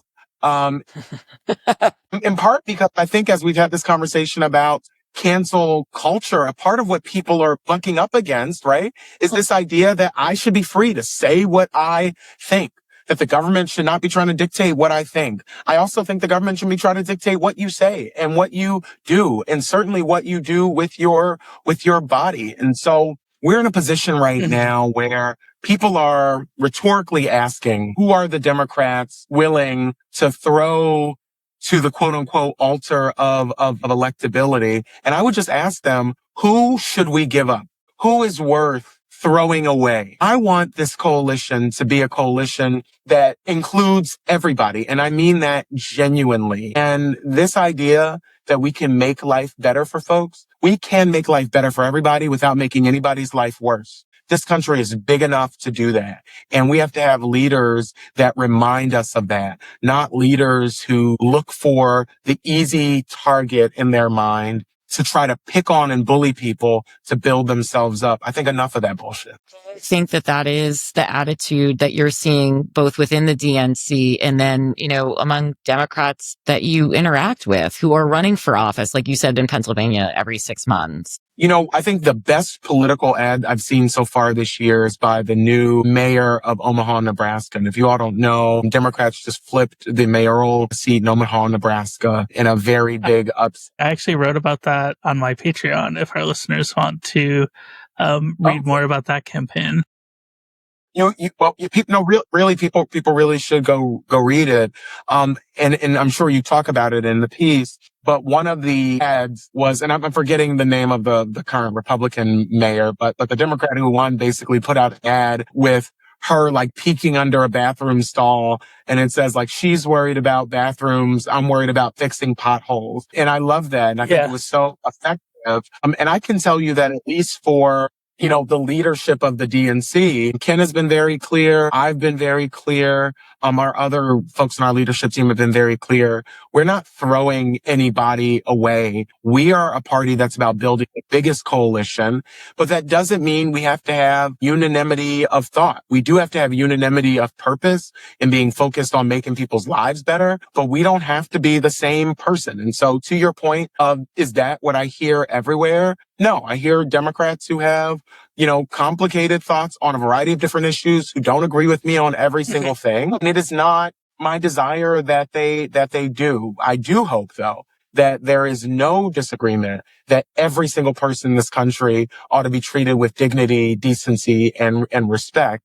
And we can't just verbalize that, but that has to be effectuated in our policy. Kate, when you, no, Malcolm, you mentioned Omaha, and then Kate, you chimed in. Yes. Do you want the deepest cut? Yes.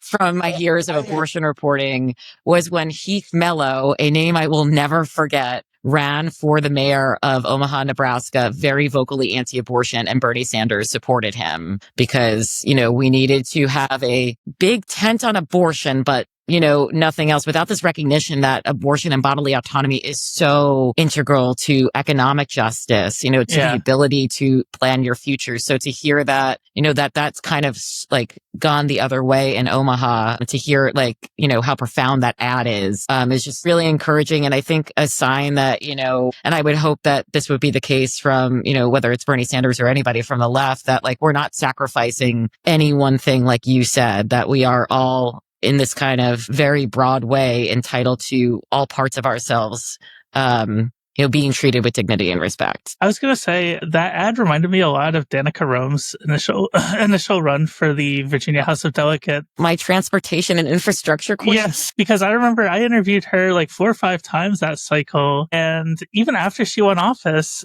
you could not get her to stop talking about Route 28. I don't even live in her district. I've never lived in her district. I think I've been in her district a handful of times. I know so much about Route 28 just from talking with her.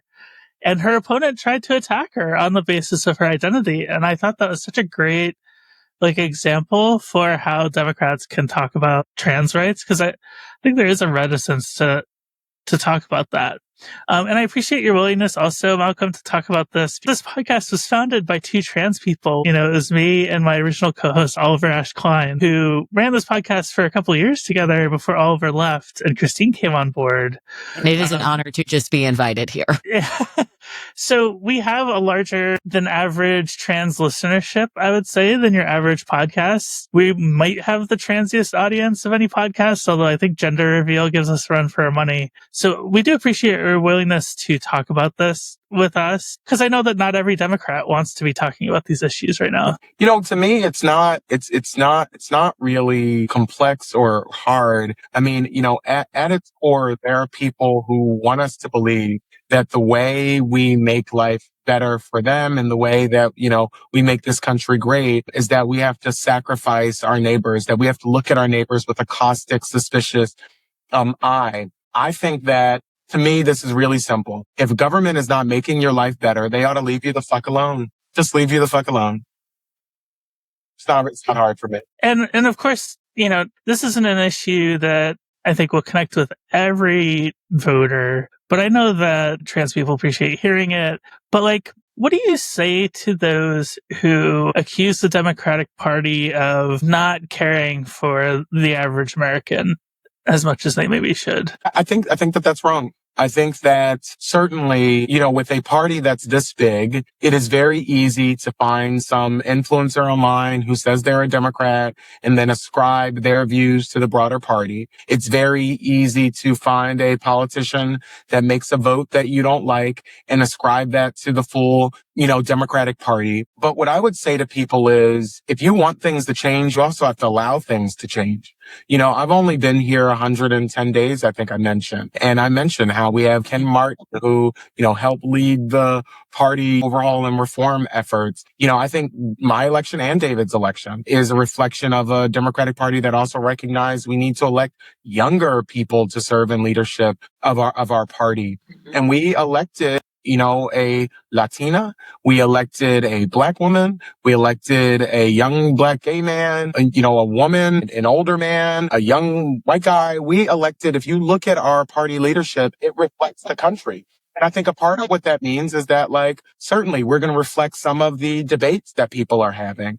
But I do think what we all do every single day is try to move the needle in a direction that makes life better for folks. And I just would make this point that I've been making a lot as well. I do think the Democratic Party is self-reflective. I do think any challenge issue that exists in the party, I promise you, somebody has written an op-ed about it in the New York Times or Washington Post, wherever the hell else. It has been written. The Democrats suck in this way. The Democrats suck in that way. And then you have people who get, wall-to-wall I've written a few of them. That's totally fine. And probably based on what you said, it could totally fair. But I make this point that, going on TV by itself or wherever and saying we suck doesn't change anything, actually.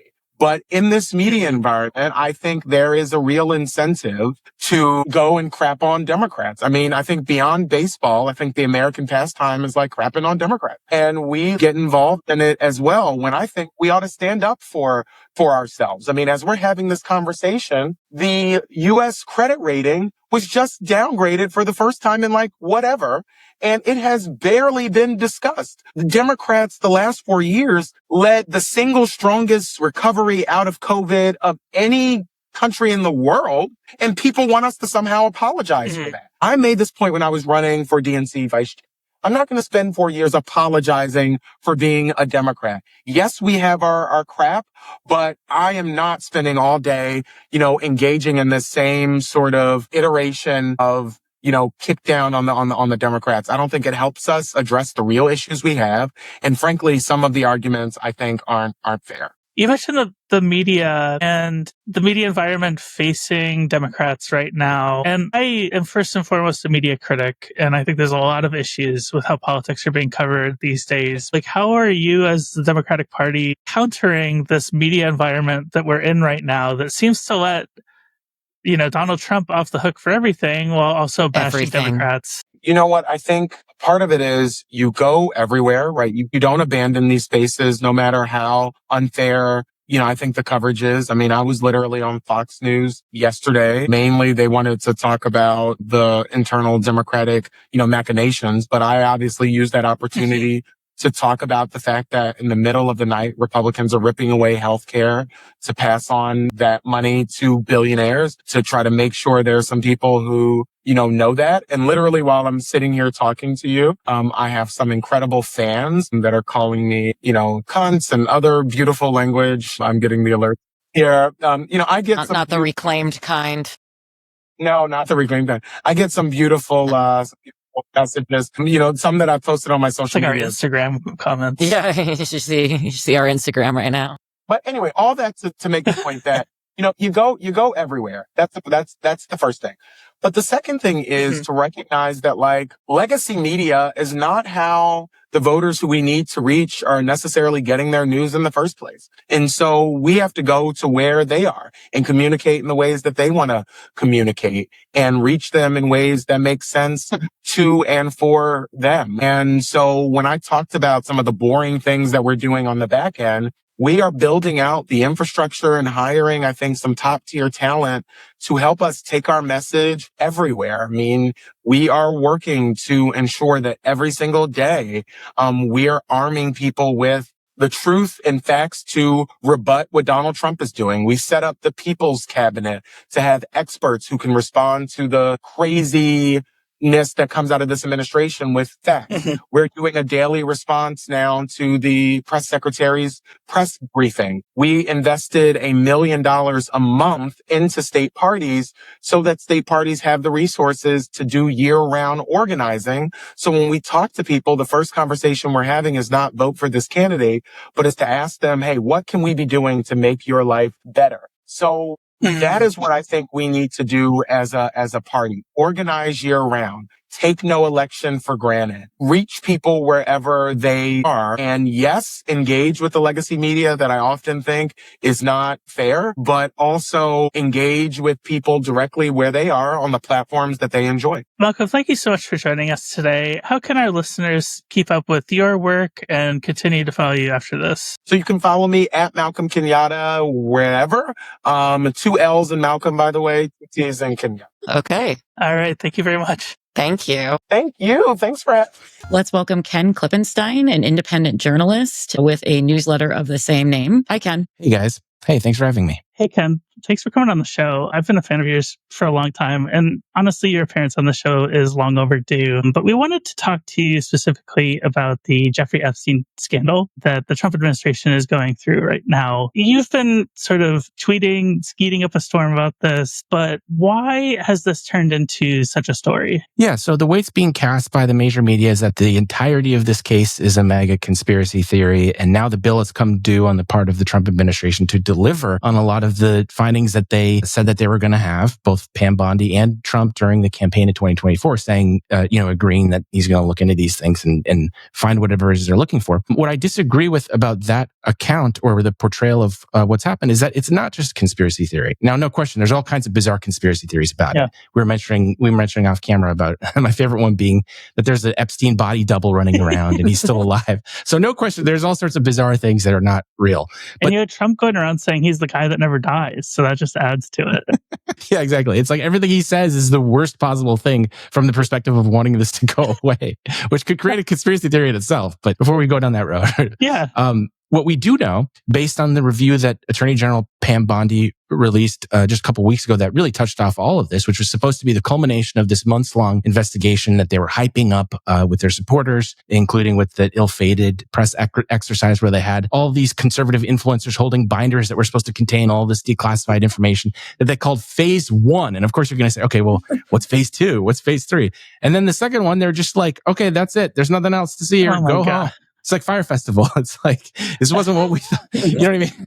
Because people had these expectations that it was like so far short of that. But here's the thing. So no question, there's all kinds of bizarre conspiracy theories, but cut to its base, there is a real question here that I think was disclosed in that Attorney General review that covered all of the FBI's holdings, records, video, audio on Epstein, all kinds of stuff that would be classified and not, publicly known or disclosable before, including, I think they said tens of thousands of hours of video footage, really bone-chilling stuff. What they said in that review was that it evidenced over 1,000 victims that Epstein had. And what's interesting about that is what he went to jail for federally in 2019 was for a number of victims in the dozens. I think it was 36 that prosecutors said. So that's a huge difference in the number of victims. And that says to me, hold on a second, if we were off about the victim number by orders and orders of magnitude, aren't there other reasonable questions to ask about, who was involved in this? How did he run this industrial scale child abuse enterprise? So I don't see it as a MAGA thing to think, this is a really bad operation that's bigger than we thought. We should understand what happened. But of course, that's distinct from some of the things people are calling for. I mean,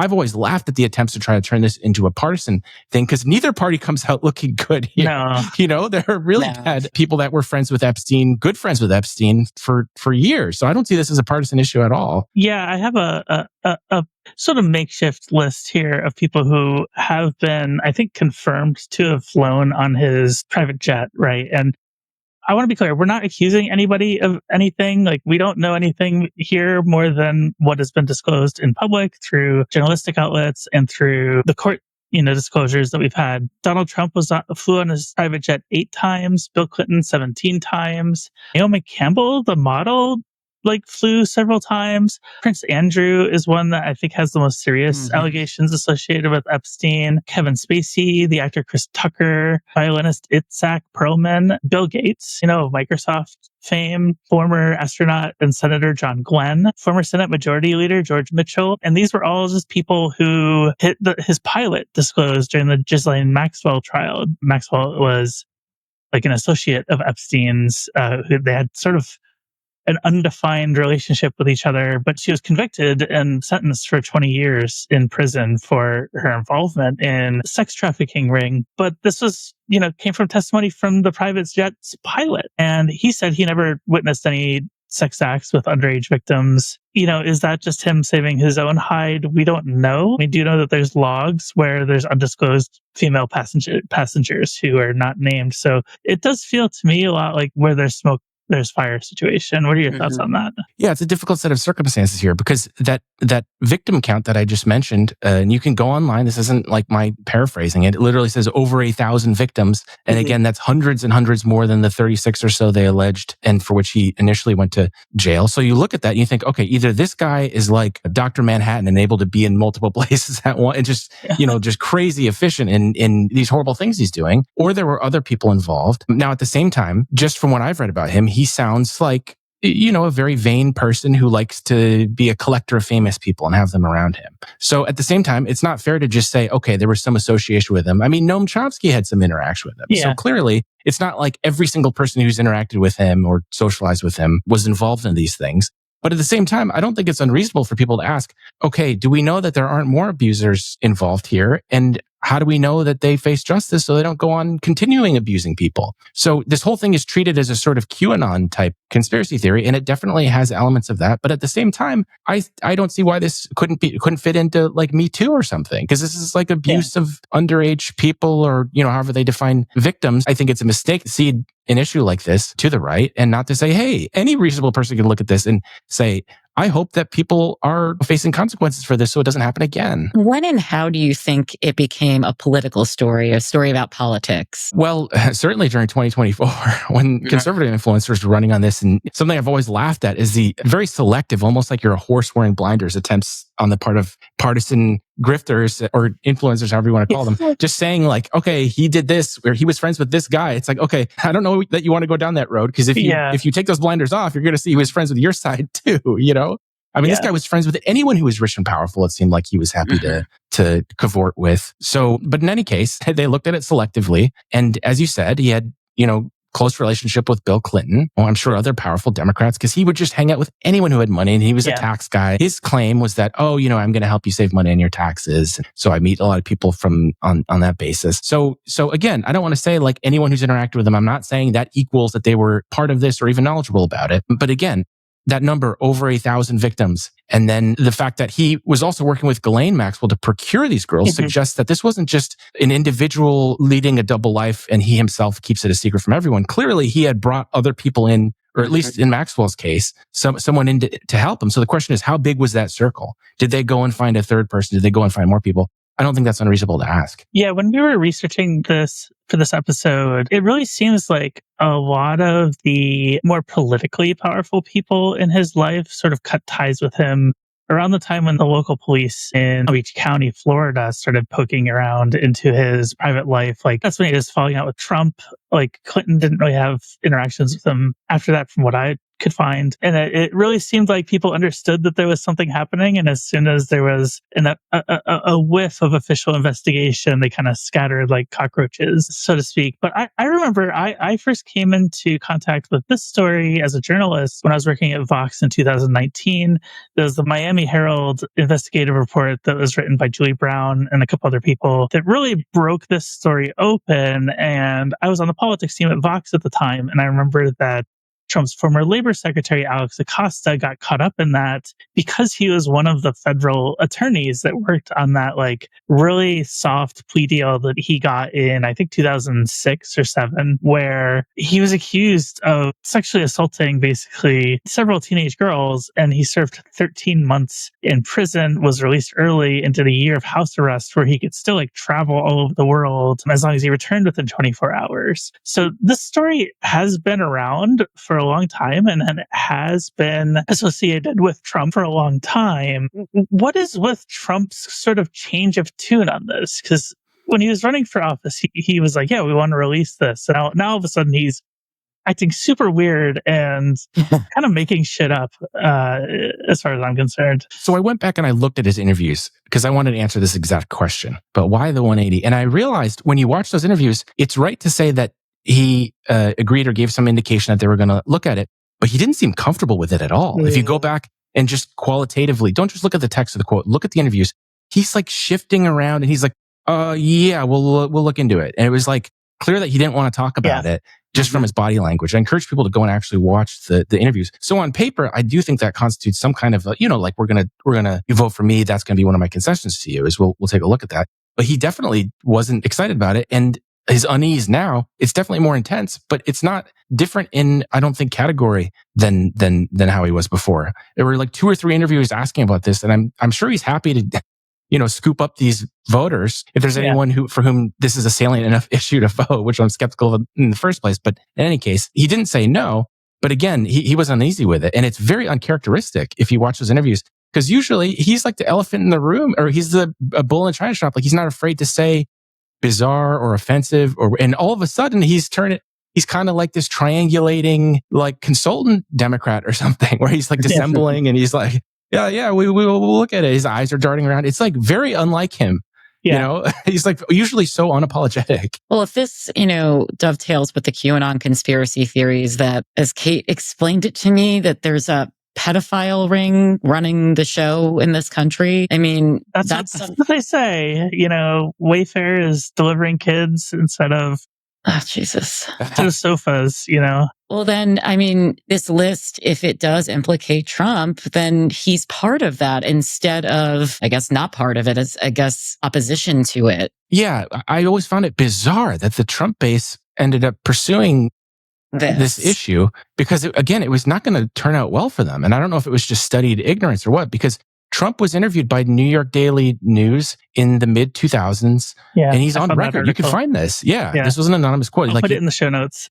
It's crazy. He says, Jeffrey Epstein is a great friend of mine, and he likes young women. I hear they're very young, and he likes them just like I do. He says something like that. And it was like, I have the quote here, actually, if you want me to read it. He says, I've known Jeff for 15 years. Terrific guy. Trump booms from the speakerphone. He's a lot of fun to be with. It is even said that he likes beautiful women as much as I do. Many of them are on the younger side. No doubt about it. Jeffrey enjoys his social life.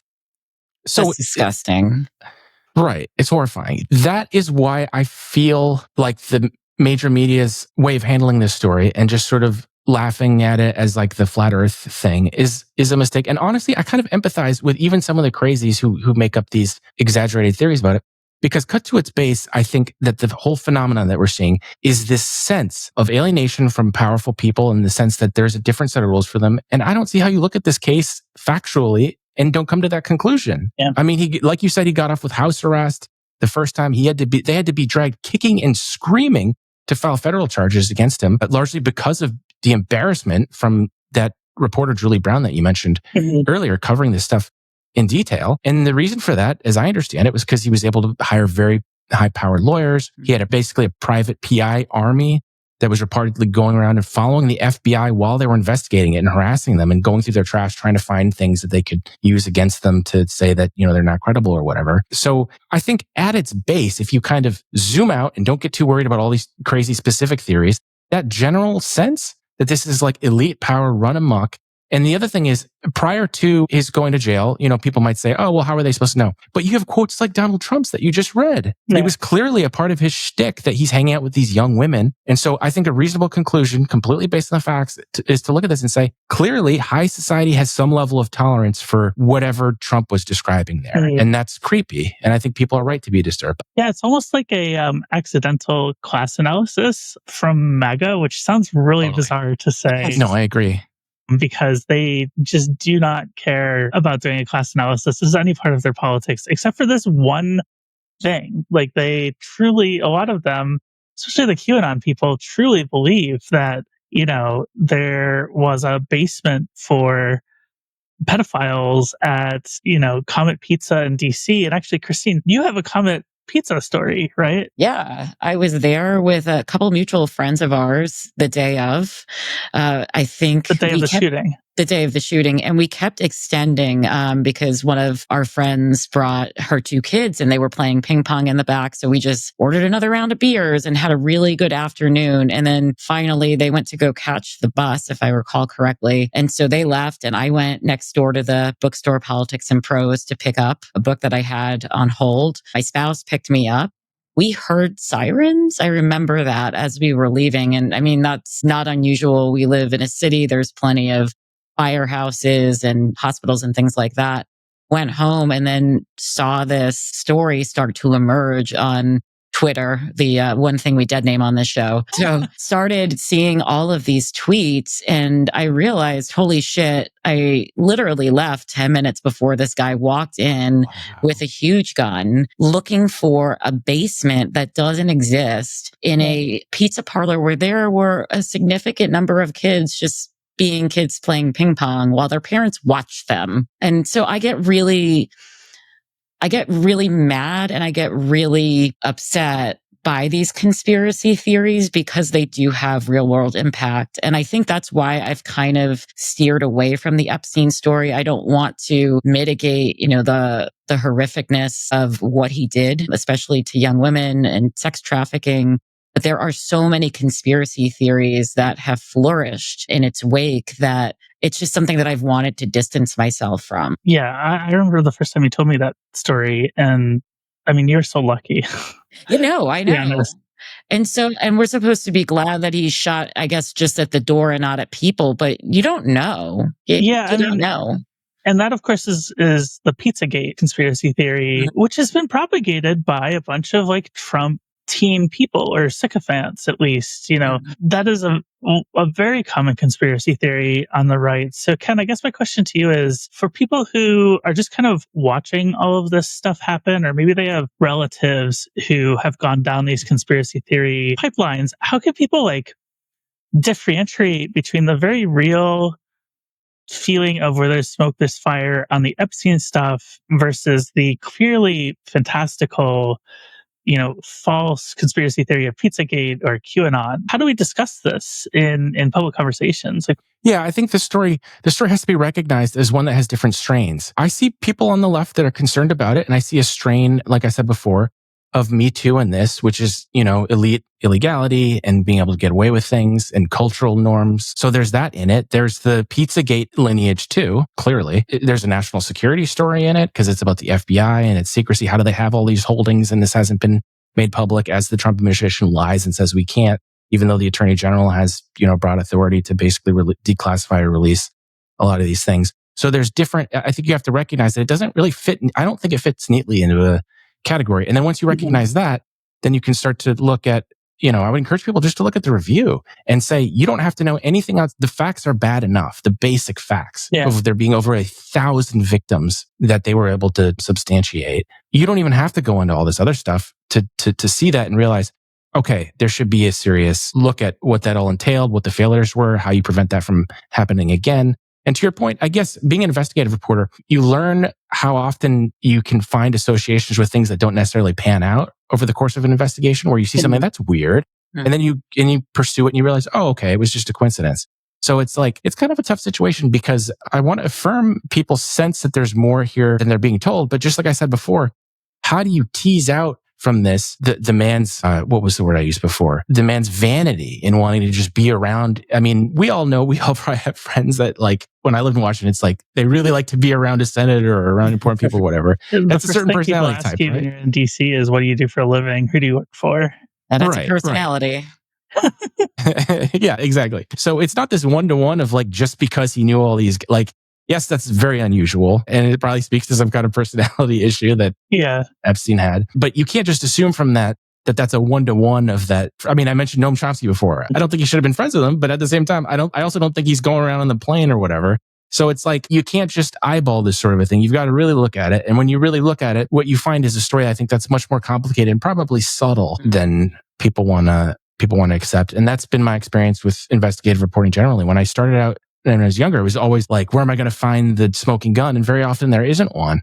It's not the cinematic scandal that I imagined when I was younger, because you grew up on these movies and things. And so it's not to say it's not bad, but the bad often is more bureaucratic and drab than it is, Hillary Clinton is coming in and or whatever the right wing conspiracy, you know what I mean? The reality just isn't like that. Was it Hannah Arendt who talked about the banality of evil? Exactly. Yeah. That's what I find. Like the FC stuff has kind of become a meme also in online spaces. Like I remember, who was it? Bill Ackman, when he was going viral a while back, people would be like, "Oh, how come your wife was associated with Epstein?" And he didn't want to talk about it, which actually, not to humanize Bill Ackman, Jesus, what am I doing? But it's like, you don't really want to talk about your spouse's relationship with one of the most monstrous people maybe of all time that we know of. I think that there's this, it's reached meme level, but there's also an element of partisanship that is almost inherent to this, where each side is seeing if they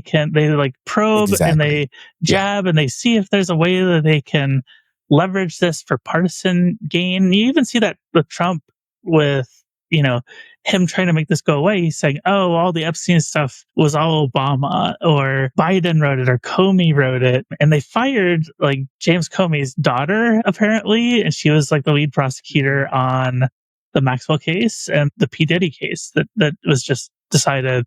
They just fired her, I think, in relation to this. So you could see them trying to maneuver this in a partisan way, but none of this makes sense. Obama couldn't have written any of, Obama's people couldn't have written any of the Epstein files, because he wasn't even in office when this stuff took place. The initial federal investigation was during the Trump administration. It was 2019, right? It was W. Bush, actually, before that. Because you're talking about the state investigation. Yeah, but the feds got involved with that also. They were kind of circling it, because that's how Acosta got involved with it. Oh, interesting. And then 2019, Trump was president when this all blew up again. So Democrats don't really have a hand in the power structures to be able to do what Trump is accusing them of doing. And I wonder if the MAGA base recognizes that. Are they so wrapped up in the conspiracy that they're not going to believe their guy now? Or do you think Teflon Don gets out of this again? I have a kind of sociological interpretation of this, and I'm curious what you guys think, which is that when you look at someone like Mondani, or the public response to the Luigi Mangione alleged murder, or all of these things that are happening, I think there's this strong anti-elite impulse in the country. And I wonder if what you're seeing now is the MAGA base expressing it in a way that they're allowed to. They can't go out and say, I hate Wall Street and I hate the rich or whatever, because doesn't really gel with the Republican ideology about universal healthcare. Right, exactly. But you still have that rage and that resentment, right? So it's maybe it has to express itself some way, and you're allowed to do it this way because he's this mythological figure of democratic misdeeds or whatever in the minds of conservatives. And so, something different is happening here, because this is the first pushback I've seen from his base significantly. And I wonder if it's rooted in what's going on more generally. I saw polling on the deportations, and it's so interesting or polling on immigration. You could see American support for it decline during the campaign year. And then Trump comes into office, and it's a straight line up public support for immigration. So there's a general attitude of not being down with what's happening. But I don't think MAGA is going to be able to come out and say, well, actually, we weren't really right on the immigration. So I wonder if they're trying to find a way to sublimate it, that they can't. I don't know. I'm sort of armchair analysis here, but it's just so strange, because they've never criticized him like this before. It's extraordinary, the influencers and the things that I've seen them saying. It's inconceivable to me a month ago that they would have said any of these things. So I wonder if it's symptomatic of something that's going on, people's dissatisfaction with the system, with Trump, with everything. The other thing too is the media is not moving on from this. I've covered a lot of Trump scandals, mostly in his first term. There would be one thing one day, and then the next day there'd be 3 other scandals. And as a political journalist, I couldn't keep up with them. In fact, I burned out really hard in the Trump years, and so I was basically burnt out for the entirety of Biden's term. But they don't seem to be moving on from this one. And I know it's only been in the news for, I want to say, a week or week and a half now. But you're seeing not just the news media be obsessed with this. I'm a pretty heavy YouTube consumer. I see random streamers are making videos about this. And I don't know if it's because that's what the algorithm is telling them to make content about. There's so many people invested in this now. I don't see a way out for Trump, but at the same time, like, I'm thinking about this, and like, his elite entitlement was part of his initial appeal. I mean, everybody remembers we can grab them by their pussy and they will let you.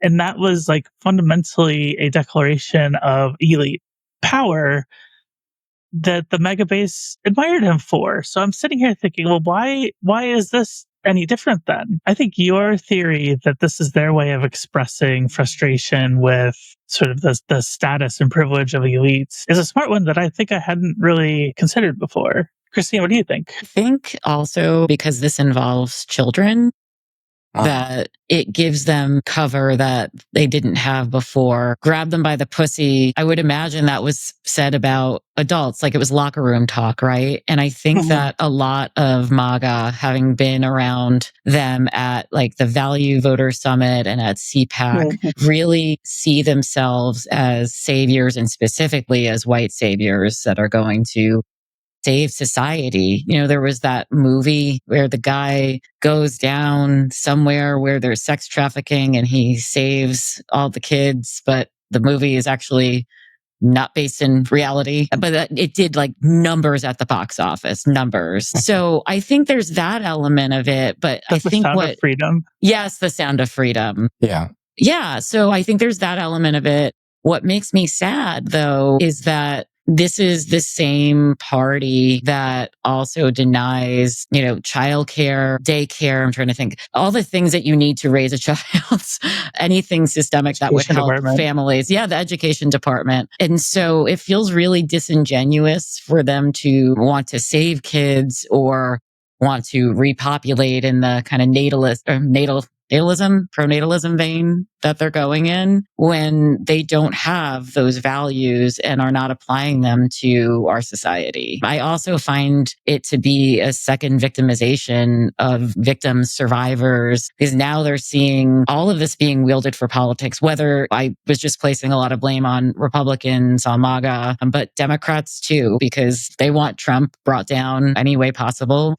I don't blame them, but it's all being used as a tool, like, you know, as a weapon of war, and people's lives aren't supposed to be that way. Yeah, it's kind of unseemly. Like, I support any effort towards transparency on this issue, but seeing Congress suddenly, the Democrats like use this as a football, it's like, you know, I am laughing at the Schadenfreude of the Republicans not delivering on something they said, but at the same time, I feel I haven't joked about it very much because it's just kind of like, well, there are, again, those 1,000 victims. Like, this is not really, shouldn't be a joke, I don't think.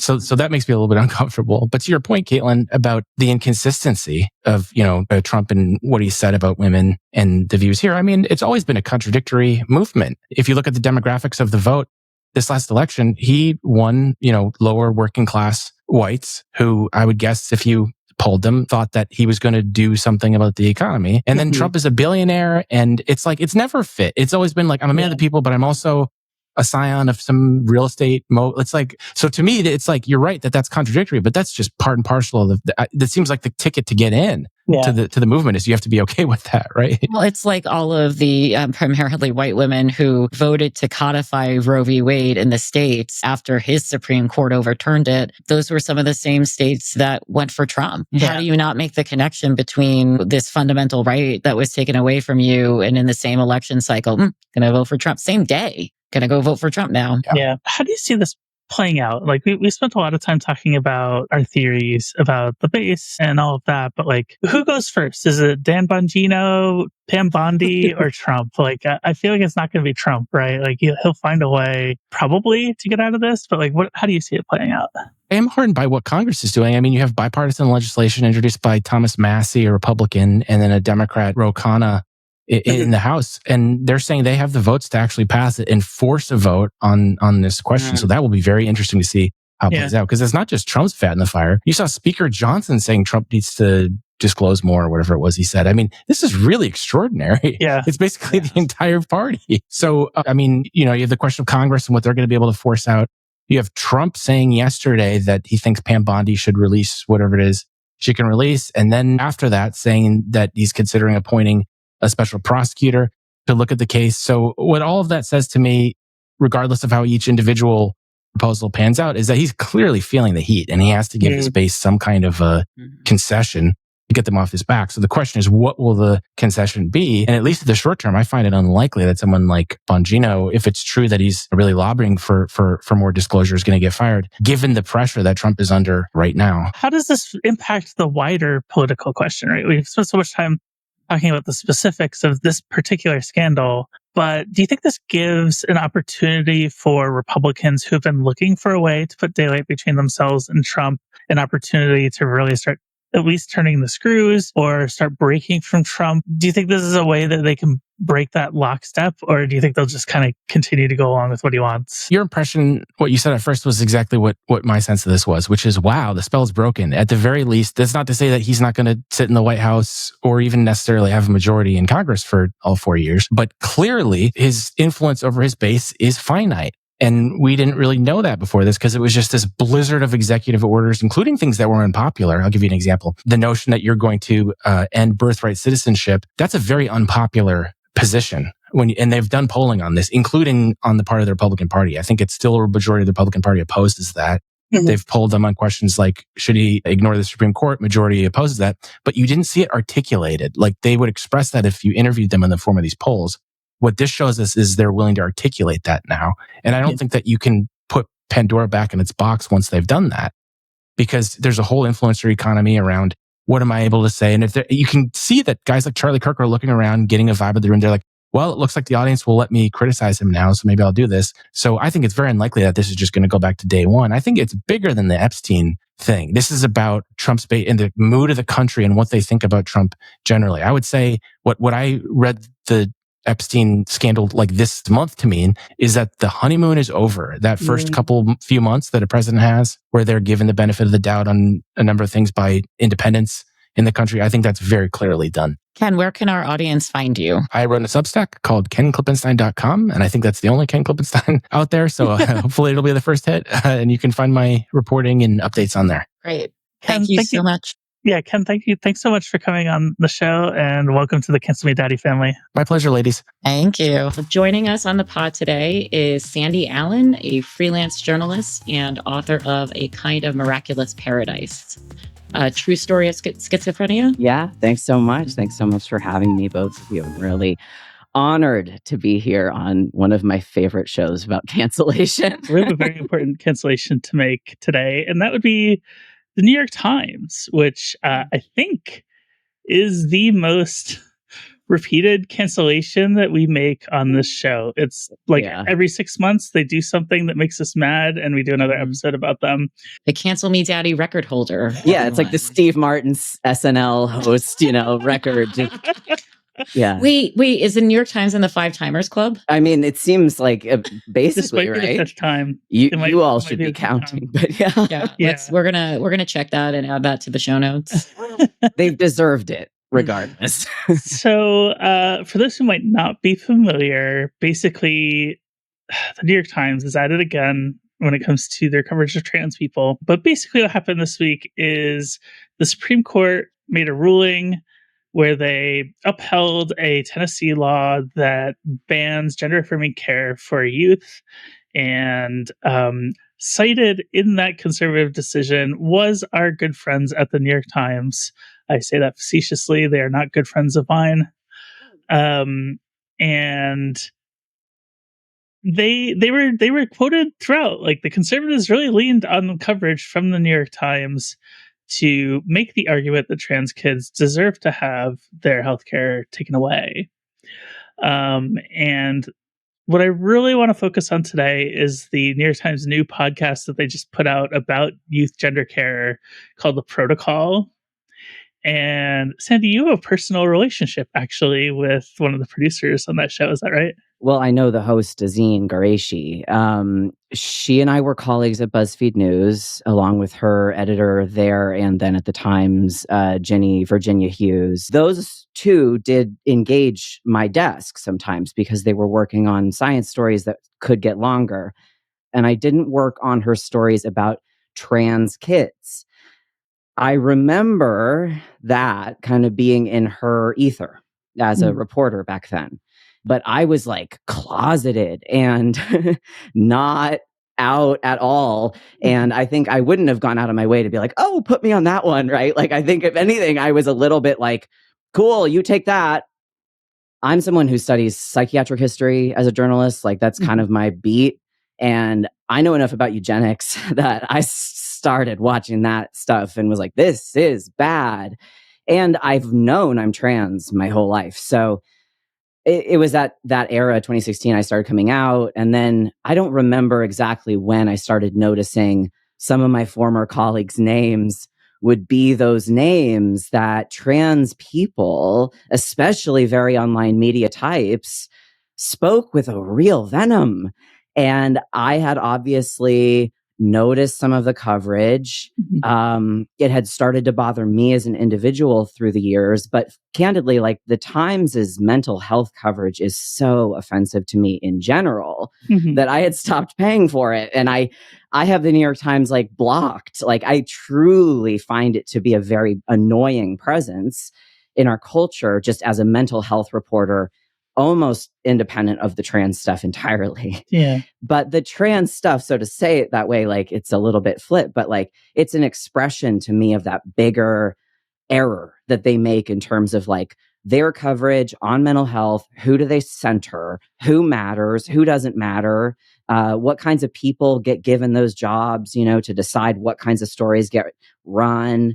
And so as a reporter who's long worked in mental health and like thinking especially about like, how do we make a mental health care system that's like a little better for people? The Times is one of those entities that every scene I showed up in, they would complain to me about the Times. Like reporting on radical mental health in Western Massachusetts at community centers or farms or spaces where people were involved in basically healing in a new way. They were often like, reporter, we hate reporters around here. There was a New York Times guy. And I would be like, oh, I'm so sorry. That sounds really tough. And I would hear them out at the time. This is 2017, 2018, writing about mental health stuff. But their trans coverage started getting worse. And I was aware of myself more and more as a trans person in media. And obviously, we all respect the Times. Like, that's the issue, right? Like, we all respect the Times. We want to read the Times. We want to read the book review. Like, we care about these things on some level, or at least I'm speaking in a kind of vague we, but like, that's our culture. The Times has that access by virtue of being the Times. And I think this is a good segue into the first couple episodes of the Protocol. Yeah. At least the parts that I know that we all listened to. Now, I will say, not all of us listened to the whole thing. Christine, to her credit, listened to the whole thing. I took one for the team, my trans team. Yeah. As a cisgender person on this podcast, I listened to the whole fucking Protocol. I listened to the first 3 episodes earlier this week. I got really mad and I was like, okay, I'm going to come back to it later this week. I loaded it up this morning during my morning walk and I tweeted, I was on Blue Sky posting about it while I was walking, which is something that I never do. My morning walk is like my Zen place where I can disconnect from everything. And I was so mad at this that I had to like get these thoughts out. So I listened to the first 4 episodes. I pretty much know what the next 2 episodes are going to be because I've talked with Christine about it. I've read other reviews of this podcast, but on the topic of the access of the New York Times, there was one part in, I want to say, the second episode where they're interviewing a Dutch trans woman. Yeah. And she was one of the earliest trans kids in the Dutch Protocol, which, Sandy, I think you can speak to us a little bit more about the Dutch Protocol in a little bit. But there was a line that the trans woman said where she was like, oh, my former doctor that I worked with as a child trusts you, so I trust you. And I heard that and alarm bells were going off in my head. And I was like, oh, girl, you are in danger. Yeah. Not in danger, but like, yeah. It's like, it drove me crazy because this is my one-line review of the Protocol. Okay. And Sadie, we'll get to you in a second. I have to get this off my chest because I am so angry about it. This is an American newspaper doing a podcast about American youth gender affirming care with American reporters and editors and editorial structure. And it's a podcast about American trans people, and they didn't talk to a single American trans person. Now, there's reasons for that. American trans people do not trust the New York Times anymore. Or this reporter. And the parents Or of this trans reporter. kid. Yeah. And the parents of trans kids don't trust this reporter or Yes. that Yeah. institution. So they had to go overseas to find these people. And if you were just like a normie, uninformed, just, regular New York Times, Wordle reader, you player. would have no clue Yeah. about this. Exactly. Mhm. Exactly. And that is my one-line review. And it's like, you made this whole thing about us without us. Yes. And now you say it's a personal attack when we criticize it. Yeah, I find this series so offensive. Like the existence of it, I think from the title alone, I was already like, oh no, we're in big trouble here. What's And the like issue with why the I title say, for you? well, the protocol as the title, I think to my ears, beyond who it was Yeah. by and who was doing it, that's a medical word, right? So that says to me, this is a story about cis medicine. This is a story about cis people dealing with trans children, right? Like that's the vibe of a choice like that, to frame the quote unquote protocol as if that's important. Like, let's step back for a second, real quick. Like psychiatric history in general, we're looking at the last century. The biggest debate within that whole space on Earth is who is in charge. Is it patients? Is it their doctor? Is it their family? Is it the government? Is it some book that said, here's the words about how you could be crazy, so that's you now? Like, who decides? Is it a lobbying group? Is it a big group of doctors who are all bought off, who are all a lobbying group? Like, that kind of thing is actually really important to settle first before we then go la la la la la and traipse into quote unquote trans healthcare. Trans healthcare is mental health care. Her own, I'm talking about Azine now, her own reporting says that over and over. She seems to understand I think to trans people like myself who are on hormones, very kind of evident fact that HRT is mental health care. It's powerful mental health care. There's research that shows that, where HRT kind of cleans up compared to a lot of other psychiatric methods that are on offer. It's one of the more powerful realizations that I don't know I've ever had looking at this space. Like the stuff that we get access to, it actually helps and changes our lives in this way that psychiatry, and I mean this not to critique anyone's preferred psychiatric interventions. I mean that with my full heart. But psychiatry's methods don't have a very good track record if we look at the research, right? That's the reality. And so when you set a story on trans youth care that's obviously speaking to this nation, which is attacking trans children just as much as it can, right? And you set it, as you're saying, in the Netherlands, that is a country with such a different psychiatric system and history than ours. It is absolutely absurd to be well, it's different access. They had such better access over there. I'm yeah, they had better access.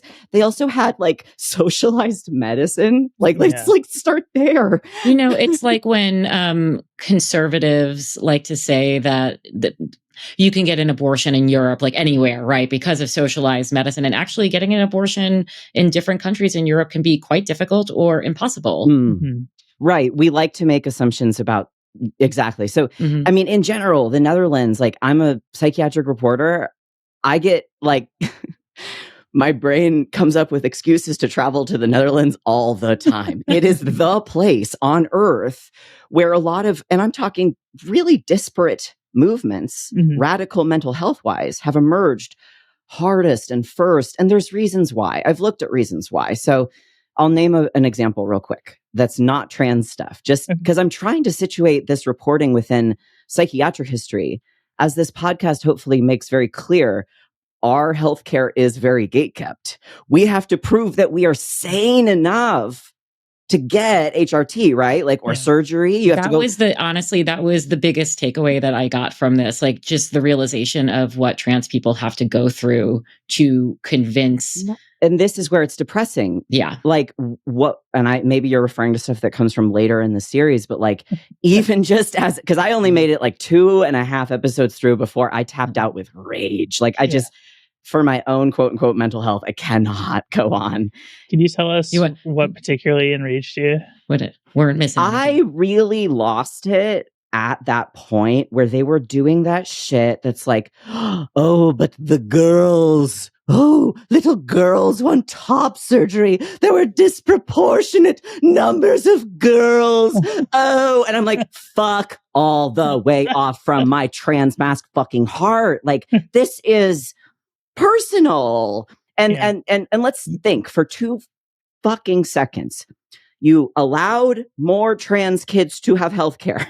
More of them accessed it.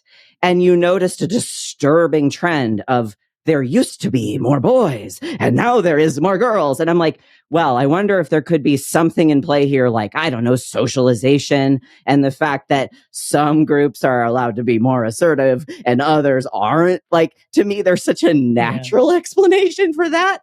And to see that as sinister, I'm like, in general, their premise seems to be like, in the olden days, there was boys and girls. And now, well, who fucking knows? You know, like they have this. That's like the trans guy in the first episode, Sandy. Yeah. Even he says that. He does. I felt really bad for him, to be honest. So in the first episode, they have this trans man who they found in Europe, and he's stealth. Like the woman in the second episode, she's stealth. Yeah. Like, and meaning she passes as cis, meaning he passes as cis in his daily life as a doctor. Like, I felt so bad for that transphobic man. He was so isolated. He was so unaware of how he was selling out children with his, oh, kids these days talk. I'm like, does this man have any clue? And that's where, when you fail to look at the science, you fail to talk to trans adults, you fail to listen to anything that we're saying. Instead, you're picking these sources who are going to give you exactly what you want to hear. To me, that's abusive shit as a journalist, because that poor man, he doesn't know what he's doing. He's totally out of it. You can hear it based on everything he's saying. I wanted to give him a hug and therapy and be like, hey, bro, it's okay. Do you think you can come out to someone in your life? Would that help? Like, because I just felt so sorry for the self-loathing. Like, and the transphobia that trans people can carry is real. And especially if someone's stealth, especially if they're in a world that's like exclusively cis, especially if they're given no access to community and positive identity. Like, if you take a child out of a country and throw them into some other culture and you never let them have any access to anything that they were a part of, etc., people understand there's something kind of messed up there, right? Like, there's a sort of intuitive, like, I wonder if that might impact someone. Trans people are so often so isolated. Yeah. And I feel like these Times reporters found trans people in Europe who are so out of it that they could provide exactly these kinds of quotes. Yeah. I think what annoyed me, well, many things annoyed me. You had mentioned that Azine has a science reporting background, and that's on her New York Times bio as well. Yeah. And to me, this isn't a science story. Right. This isn't a medical story. This is a human story. Yeah. So it just, the whole science journalism of it all really creeps me out.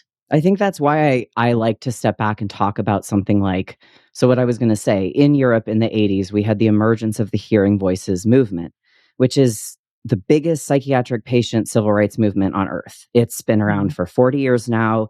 America, we haven't heard about it as much. We are out of it. We are behind. We are not the vanguard in America. We're like a little backwater country with like the APA that's funding whatever. Like, we are not it. And so for us to kind of like look over at Europe and be like, what are they doing? You know, the Hearing Voices movement, I've spent a bunch of time reporting on them in the Netherlands and here. What is that? Very basic idea. You create a peer support group where people who've had any kind of internal experience that we might kind of call weird or whatever, they get to have the room. It's like AA for crazy people. That's the simplest way of thinking of it, right? Peer support. And it's really like not, oh, we're going to put some diagnosis on you and, oh, we're going to force you to do this or that now because you've confessed to XYZ experience. Yeah. Like it's a space where voice hearers, people who've seen visions, people who've had unusual and extreme experiences can have a room of peers. I'm a reporter who's been covering that movement for years. I've also sat in those rooms as an individual. I've found them helpful because it's just a non-judgmental place. And that movement has been emerging from the Netherlands for 40 years. It's all over the world. And it's about centering people. It's about centering our individual experiences. It's about getting the diagnostics out and getting the pathology metaphors out and getting the idea that only some guy in a white coat can say the answer.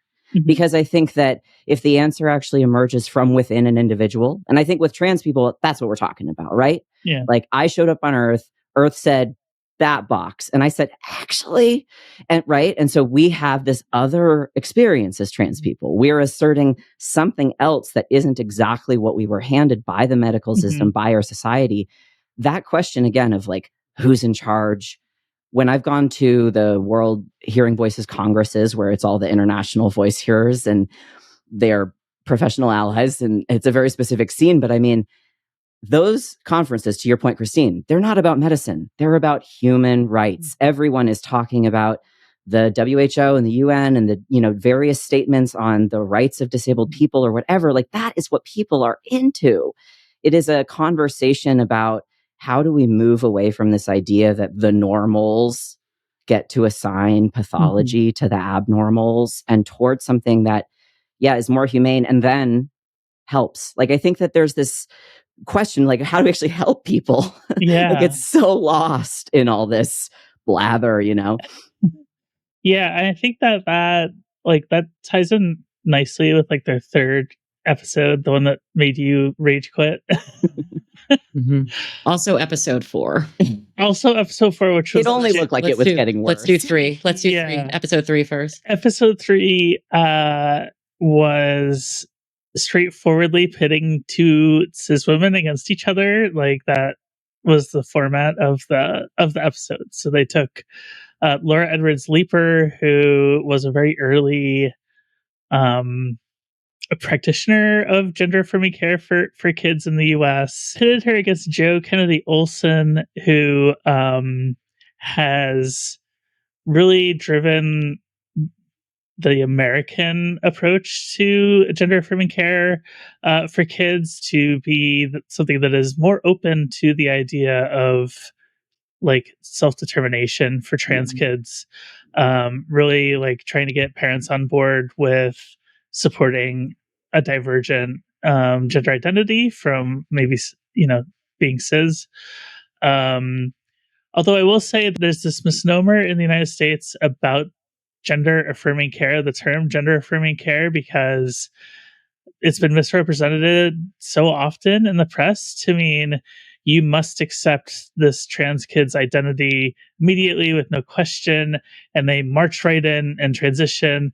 They go into the gender factory and they come out on the other side as another sex, which is not at all how the process works. No.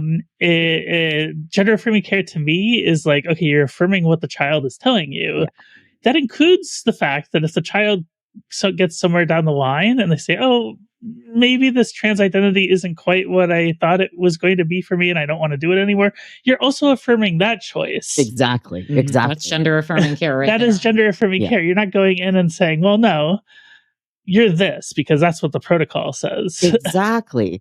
To me, one of my when I said I was out in terms of the whole show when the title was the protocol, like my pet peeve just in my career, if I had to say my top line pet peeve, it's mental health stories that quote 1 to 4 doctors and nobody else. That's the problem, in my opinion. It's the moment a reporter has the respect to actually start talking to not just patients who were introduced to you by the doctor, but all the patients. And when you're willing to actually listen to all of the people, and when you're willing to listen to the reporting, that the research, when you're willing to actually do it, I think that you won't just hear the narrative that the doctor told you.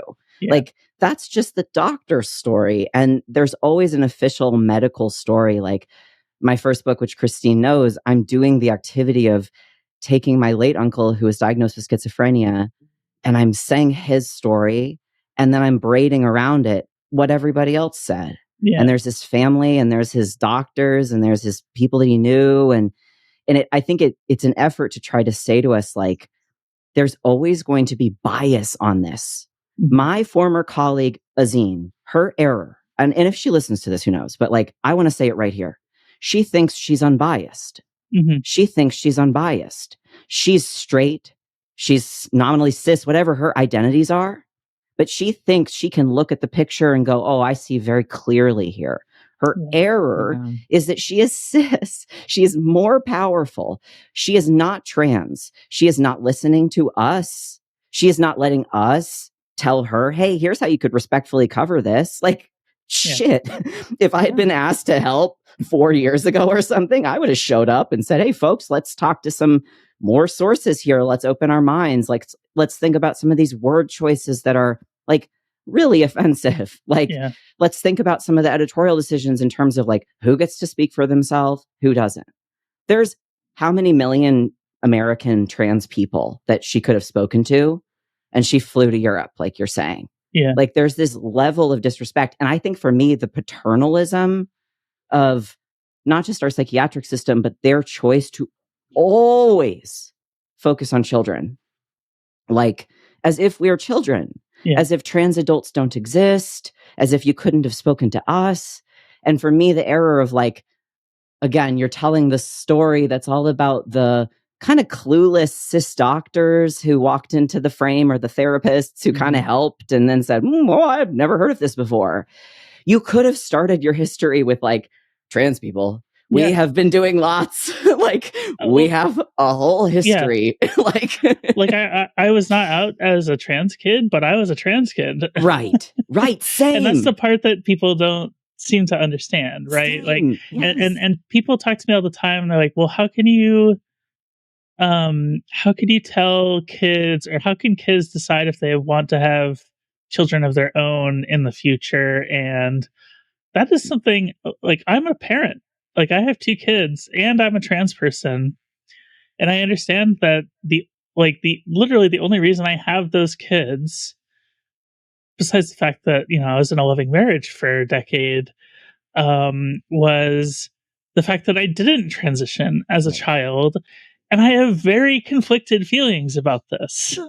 But nobody wants to hear my opinion on this. Exactly. Right. I mean, there are people who want to. There are people that want to hear about it. Yeah. But the New York Times doesn't want to hear from me, even though I am like perhaps one of the best informed people to answer that question. Exactly. I think there's a whole group of us professionals who've been in the game for long enough and have been watching this happen. And we've been saying, what is this? Like, and to me, like that question of like, do they just hate me? Like, do they just hate me? Like, they think I'm that lesser. And I think because these are individuals I knew, I have found that to be a very like perturbing question. Like, because I don't know what to do about that. Like, I don't know. Should I reach out and say, hey, like, you didn't know me all that well back in the day, but like, you want to talk about how I'm a human? And it's a very strange position. And that's where what's really helped me is one of my like kind of reporterly niche interests is cults and brainwashing, and how do some quote unquote smart people wind up doing very stupid stuff, right? Like the classic is the person who's smart and has money and a degree and winds up in some stupid looking cult, right? With like volleyball boy or whatever, right? Like that's the classic, branding yourself and volleyball boy in Albany or whatever. Like that shit. How does that happen? Right? Like that it's kind of funny, but it's also not funny. And I'm someone with a domestic abuse background. And when I've been studying cults, I realized, it's also the same scholars who look at, why do women stay in shitty marriages? Why don't they just leave? Why don't you just take the kids and run? I mean, that was the only question on my mind my entire life as a kid. And so that that what traps people in a psychological kind of bullshit tornado, that they can't see that, hey, everybody who knows about this has said to you, please stop doing this. Yeah. This is hurting people. You've had this huge reckoning come from like I can't imagine personally if that letter had been delivered to the Times ever submitting a piece on that topic again. I think I would have too much pride. And so something else is in play there. And I don't want to speculate as to like, why does any individual make it their life passion to bully trans people? As a formerly closeted trans person, I have a guess, right? But that's on them. And so whatever's going on for them, even if it's just whatever, careerism, selfishness, really latent bigotry, they don't want to face whatever it is. I'm not actually interested, because to me, there's more adults in the room and we need to be cutting it off. We need to be saying, cis and trans media professionals alike need to be identifying this as harmful work that isn't actually scientifically fair. It's not humanly fair. It's just not fair. Yeah. And the refusal of that institution to have any trans people on staff in a real way is so telling. Like, they don't want us there to say, hey, actually, that wouldn't be the way. Let's shift. That frame's a little off. Like, that's kind of offensive, that word choice. Like, that's what editors do. Yeah. That's the point. Do you have any guesses as to what is going on institutionally at the Times? Well, the transphobia must sell, right? Yeah. I don't know, profit motive. I think they just don't see us as real. They don't see their actions as actually mattering. I think they read the Times. I think the issue with the Times people is they read the Times and they don't actually get outside of the loop that says to them, trans healthcare, has that gone too far? Like, they're not actually getting outside. I think that these are all theoretical dinner party conversations for them. Yes. Really. Yes. I don't think they realize that I'm like a trans guy who's like, right now doesn't know how I'm filling my next T-script. I'm an adult. I have insurance. I have a credit card, but there's like crap going on with my doctor, and getting a T-script filled is hard. And like the idea, back to that point of like, they're just passing out the sex changes now in school or whatever. We know it's such bullshit. Right next to the litter box. It takes so long, not just to like get access to this care as an adult in a blue state, with my own car, with my own anything, right? Like, no one's stopping me. And it's still such a pain in the ass to book a surgery. Are you kidding? Like, the number of letters we have to get from mental health providers saying that we're sufficiently sane, and all the other requirements they throw our ways. Like, this is what adults deal with. Children have already faced like so much more gatekeeping. And I just feel like the point of this podcast was to argue the point that trans healthcare went too far. And so that's what they built. Well, that's what they got to in episode 4, which is when they interviewed Jamie Reed. Right. The whistleblower. This stuff is also, it's so tired. I can't believe she really still doing this. She really went beyond trans kids in that episode. Like, she either indicated or flat out said, transition shouldn't happen. Right. Well, she said that she doesn't believe that any medical, like, when you're measuring the results of any medical treatment, you should not take into account patient satisfaction at all. And there were 2 New York Times people sitting in her kitchen. Okay, I'm going to go on a little bit of a rant here. I apologize in advance. They're sitting in her kitchen. She's saying this. There's 2 New York Times people sitting there. You can tell they're both like kind of jaw dropped at this moment that this person in front of them is saying this. Notably, and this is the last episode that I listened to because I know what's coming next and I couldn't take it. They let her talk more than any other source on this entire podcast. Now, I will say, she was not happy with her own appearance in this podcast. When it came out, she was upset with how she came across, because I think she came across as, quite frankly, out of her mind. Can I ask just a real quick question? How many stories have you ever done where everybody in them was upset. Because for me personally, and I've been in the game a while, zero. There's I mean, I am not going around making my sources hate me. My sources, that might be complicated. Well, there are a few sources that hate me. You're more, that's why I was I'm like, I see, it might just be me, but like, I have never had even one story that resulted in the amount of like vitriol that it seems like she just regularly goes through and just like makes people upset, you know? Well, this is part of my point about this is these two New York Times people, including Azine, are sitting at this kitchen table listening to her rant like this. And less than a week later, she publishes this glowing profile of Jamie Reed. Yeah. Well, that's why she's not saying anything. And is including her in this podcast 2 years later. Like they recorded this interview 2 years ago, which people don't realize. It wasn't last week. It wasn't earlier this year. It was 2 years ago. And she's writing like, this person is so brave for stepping forward. And Kate, you know how I felt listening to her. Yes. Because I have an abortion background. So it was like Abby Johnson all over again, the Planned Parenthood. Yeah, she's a Planned Parenthood whistleblower. Yes. She worked at an abortion clinic. And I don't know if like the fetus danced for her or something. Because she claims that, she's become a huge figure in the anti-abortion movement and has profited off of it as well. Exactly. Yeah. And so when I was listening to this episode, and I mean, I knew who Jamie Reed was, but I was just having like, just rage coming out of me because the grift was just so obvious. Yes. And like Azine and her producing partner, I could hear that they were like, I don't know, shocked maybe by some of the things that she said, but she did get most of the episode to say that. For me at the very top of the series, when Azine's colleague who's co-hosting with her, who appears to know nothing, is setting everything up. Yeah, he just knows nothing. That's his point, is he's inexpert.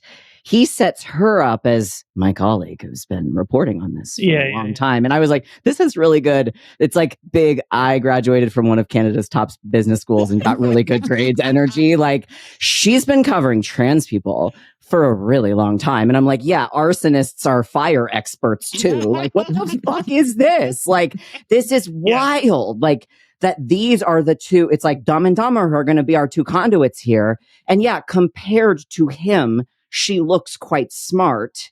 However, like you're saying, there's not an actual, like, they don't have the wherewithal to even challenge a big grifter or some bullshit. They don't have that. They're just kind of going with whatever they're being told. And they think that that's very profound. But what they don't realize is that there has been, and I'm going to say it, a vast right-wing conspiracy to seed these ideas in their heads. They are credulous toward anti-trans propaganda because lots of people hate trans people. There's just that ambient shit. And so if you're getting force-fed tons more of it, guess what? It might take. And I think somebody like Azine thinks she's above having been influenced. But that's, again, to my cult point, that's not how it works. Smart people get trapped in shitty marriages. Smart people get trapped in cults. Like, it's not about smart. It's about, do you have the wherewithal to notice, for example, if you've been fed a lot of crap and you're kind of repeating it, and, you know, maybe your own sense of your own goodness is now bound up in never facing anybody who says, hey, could you stop? And that's where I'm like, this is just addiction. This is just alcoholics who don't want to admit they have a problem, you know, like it's the same shit. I do give them credit for at least mentioning Evan Urquhart's story about the fallout from that Jamie Reed profile that Azine wrote. Evan wrote this story. It's infamous in trans circles now, where the headline says, "You betrayed us, Azine," and that was a direct quote from one of the parents of the Missouri clinic that Jamie worked at. Yeah. And they included this is another part that I have to make sure that I mention. They included an audio clip of a parent confronting Jamie Reed outside the courthouse after they after Jamie testified in a trial, I believe it was. No, it was before the state legislature. Was it before the state? I thought it was in the courthouse when a federal judge was hearing about it, but it was one of those two anyway. And the parent, I thought, came off justified. Okay.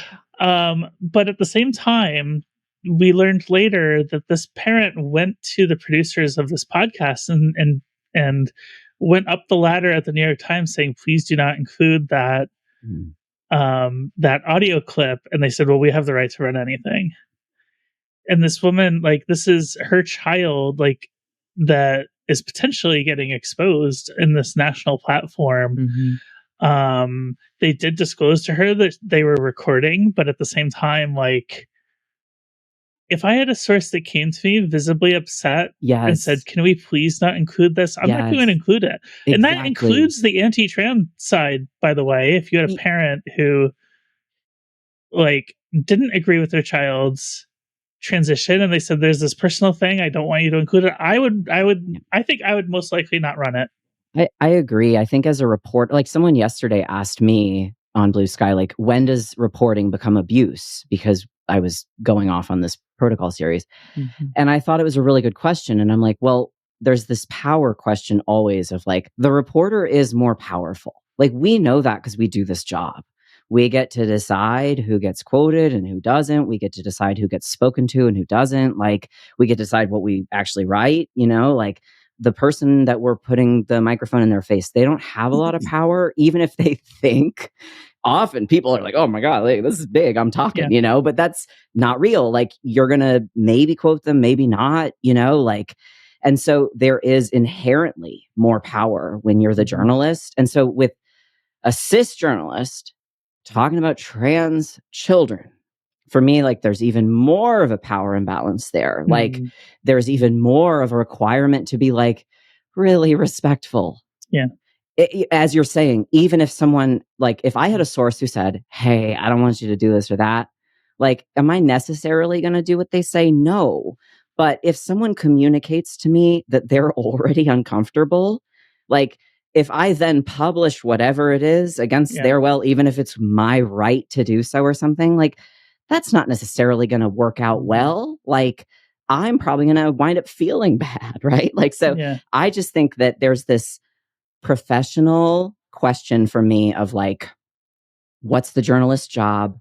Like, why are you disregarding so many adults in the room in order to kind of craft your little stories here? And ultimately, if you were to stop doing that, like, there would be room, I would hope, for others who actually know more about this space to do work that could get heard. Because that's part of it too, is it's clogged up. All of this. What are we fighting about? Who is Jamie Reed? Who cares? Yeah. Trans children are losing health care.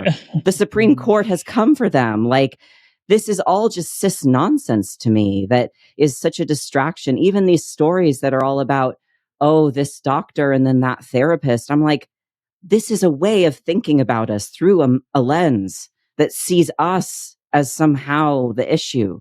And a lens and a power imbalance. Exactly. There's always going to be a power imbalance between a patient and a doctor, even if you love your doctor. Yes. It's such a great point. And I think it's why, for, like, me as someone where, you know, my pet peeve, like I said, is 1 to 4 doctors being the story. Like, the reason that's an issue in psychiatry specifically, I mean, this is true in trans world, but psychiatry in general, is that so often the institutional narrative and the patient narrative are not the same.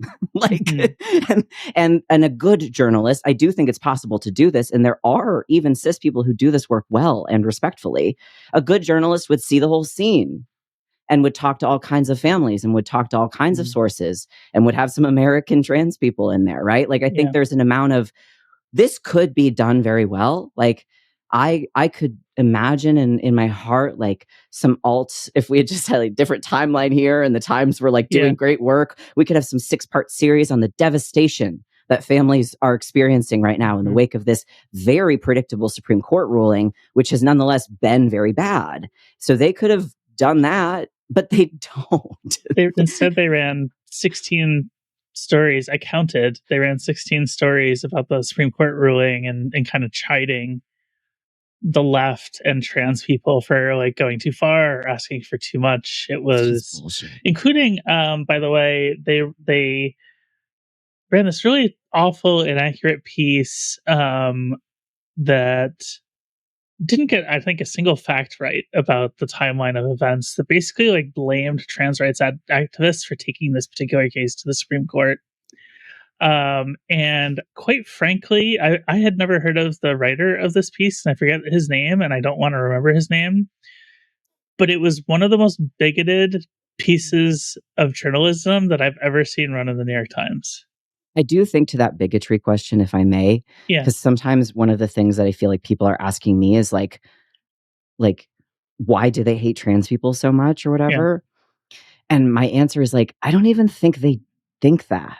Like, I don't even think they know what they're doing. I don't sense this as being very like, yes, I get the effect is it's very bigoted, but the same way that like white people walk around being like, I'm not racist, or like men are like, I'm not sexist, but then they are like, all that matters is your actions, not your words. I don't care if you call yourself an activist, if your effect is you're hurting trans kids, like you don't get to do, so it's like a drunk who's out of control can be like, I don't have a problem. Does it matter what he thinks? Like, I think that to me, like these people who've demonstrated such recklessness and such apathy towards trans people and are still like pretending like they have any business doing this work, that to me is where I'm like, yo, give me your keys. Get out of here with this. Like, you're drunk. I want to be conscious of our time and acknowledging the fact that we only have gotten through 4 episodes.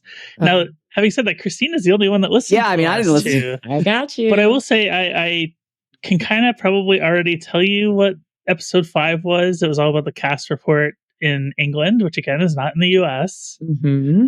And I also think that was the episode where they kept saying there's not enough research, and again making this point that clinicians have been the ones often in consultation with parents and kids to talk about gender affirming care, right? And they're ignoring clinician, I guess, experiences or what they're reporting in search of research that's going to tell you something about trans kids 10 years from now, 20 years from now, 30 years from now, some numbers that don't matter in terms of humanity. Yeah, I think in psychiatric world, there's a tendency to favor what sounds like studies and certainty. But like in psychiatric world, let me tell you, there's no such fucking thing. We can't actually study people. That's like the issue always. Like, can you tell us about the CAS report? I can tell you all about the CAS report. Well, I wanted to, in case our audience doesn't know about the CAS report. So the CAS report was a evidence evaluation, I believe they called it, that was commissioned by the UK government. It was commissioned by the Conservative government there before they lost power. And they pulled this woman out, Hillary Cass, to run this thing. She's the only person that we know of that actually worked on it. Everybody else that worked under her on this evaluation was unnamed. So we do not know who actually produced any of this stuff. And when the report was released, I'm going to make this point and then I'm going to move on to what the CAS report itself. When they released the report, Hillary Cass was immediately given like a lordship, or I think they call it a peerage in the UK, which is basically like being a lifetime appointment to the US Senate, like their House of Lords. Like she goes and she has a vote now. She did transphobia that good. I mean, that's exciting. And they deliberately picked her and made a point of that in the episode because she knew nothing about trans kids. Right. And they nothing about trans people. Right. She knew nothing about, she had never. That's objectivity. That's objectivity. That's the error, right? It's been my opinion since the start that the fix was always in on the CAS report, and she delivered the result that would get her a peerage from a conservative government. Yeah. It has since been heavily criticized by numerous places. Everybody. Like the government of France. Yeah. Researchers that work for the government of France basically looked at the evaluation of the studies that they did and said, this is bullshit. And we find plenty of evidence base for trans kids to go through these services. I believe it was Yale University did a specific evidence review of Cass's claims in the Cass report and found that they basically came out and accused the people behind the Cass report of intentional bias, because what they did is they set the standard of proof so high that it wouldn't get passed by any psychological or medical studies. Yeah. And but then that's the point, right? Like, yes, they want to say the thing they want to say.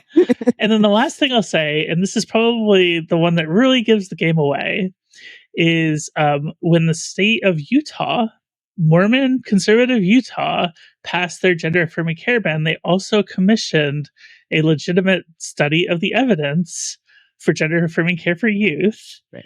And that report came out recently. Now, they made the mistake of commissioning actual experts in medical research to do this report. Right. And they came out and they said, yeah, there is plenty of evidence base for this treatment. Now, that's a conservative government. Yeah. In Mormon Utah came out and said this.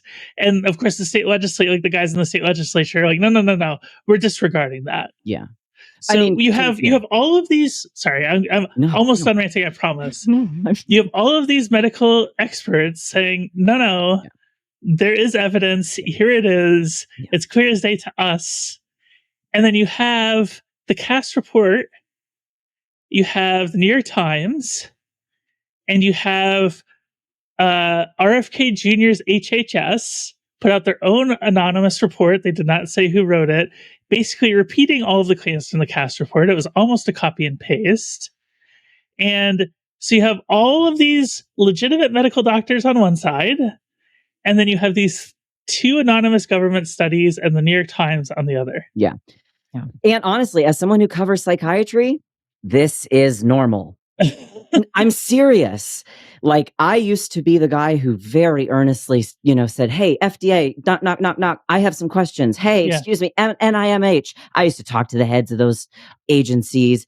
I mean, before they stopped, I used to be someone who really tried to get the official story. I have been to the American Psychiatric Association's largest gathering with a press badge. I have hung out with thousands of shrinks. Like, I've really taken on that side. And I will say, a lot of them are very fed up with the system we have. A lot of individuals in institutional mental health, in mainstream perspectives, sense that something's quite off here.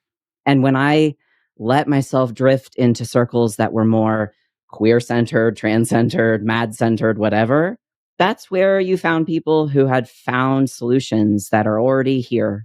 Yeah. And a lot of the time, what helps us is community, connection. Like, I really mean it. That guy from episode 1 of the show, like, I felt really bad for him. I think because so many trans people have said and felt the things that he said and felt, at least I have heard that. I've felt a lot of that before in terms of like, well, if anyone ever found out, that would be like the worst thing that could ever happen or whatever. And it's like, that's shame. And that's something that you can actually work on. And it's actually a lot easier to feel less ashamed if you meet other people like you. And if you aren't like siloed away into this fake life where you have to lie forever, because that was the medical standard. Like historically, like this fantasy that it's just about children is fake. 18 is a fake number, right? Like, let's get real. Historically, trans people, we were only allowed to exist if we were cis passing, if we could be stealth, if we could pull it off. And they had all of these, and I'm too young to know all of it, but like, it's still infamous the ways that we were kept from being ourselves and we were forced into these very narrow, okay, you can be trans, but it has to be like a really specific way. And if you're a lady, you've got to wear like a dress every day and all this shit, right? Well, so I don't have to do that. I was going to say the English, like the UK gender clinics, according to friends of mine in the UK, they will still ding you if you're a trans woman and you show up to an appointment and you're wearing pants. I mean, for me, in order to get like top surgery, for example, how much did I have to convince them that I was like trans enough, you know? And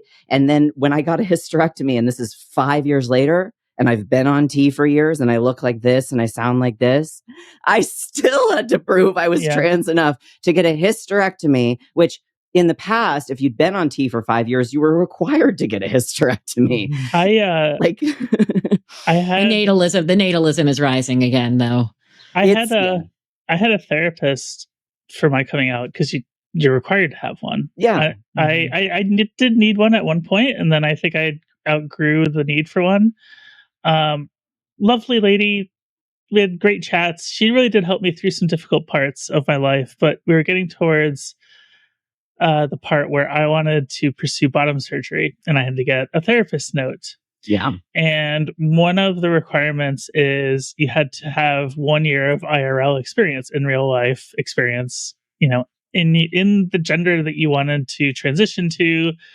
And I had come out to everywhere except work in like the spring the previous year, but I only came out at work in the fall. And all this time in this year that I was seeing her, like I was writing all of my articles. I was borderline an expert on trans healthcare because of all the work that I was doing. I was covering trans politics. I was explaining trans things to her that she would then take to her other trans clients and use to find more trans clients. And she would also tell me that she would like say, "Oh, I mentioned you to one of my clients." And I'm like, why? That's illegal. First of all, why are you talking about me to others? And she's like, "Well, I didn't use your name." And I'm like, "Yeah, but like, there are only so many trans journalists from Maine." But anyway, so I wanted to get a sign off. Oh, I'm so mad. I wanted to get a sign off for surgery, and it had been like 9 months since I had come out at work. But it had been over a year since I came out to literally everybody else in my life. And that's huge. And I was like, I would like to get this referral so I can get on a waiting list for bottom surgery. Exactly. And she said, I can't write that. And I was like, well, what do you mean? She goes, you haven't done a full year. You have to go on your work date. And I'm like, what right do you have to like tell me this while also like taking the knowledge that I've given you through our therapeutic sessions and using them to enrich yourself? No, this is why the paternalism of the cis gays being the kind of medical and media gays. Yeah. This is the issue, is that they think it's their right to stop us from being who we are. And that's such bullshit. Like the first time I had the bravery to say to a doctor, and she was supposedly some gender expert, cis lady, I said, hey, I want to start T. I was in my 30s, right? Yeah. She talked me out of it. She said, oh, you know, health, this, that, heart, this, that, scared me. I left her office without a script. And how many years later did I get a T script? Yeah. And I get so angry when I think about quote unquote allies like that. Who think that their job is to tell an adult, like, do you know how hard it is to say to a doctor, like, I'd like to get surgery or I'd like to get hormones? It's really hard. Sorry, folks. Like, if you've never had to do it. And then to have that person not receive it. Yeah. I actually, I feel such rage about that still. And I think it's because she's someone who, when I see her name out there as the expert or whatever, I'm like, bullshit. Yeah. You don't understand how much pain I was in that day. You don't understand the cost of having turned me down and how much time it took me to build the courage up again to find another practitioner and say, hey, hey, it's so hard. Yeah. And so for a child, let's suppose different timeline.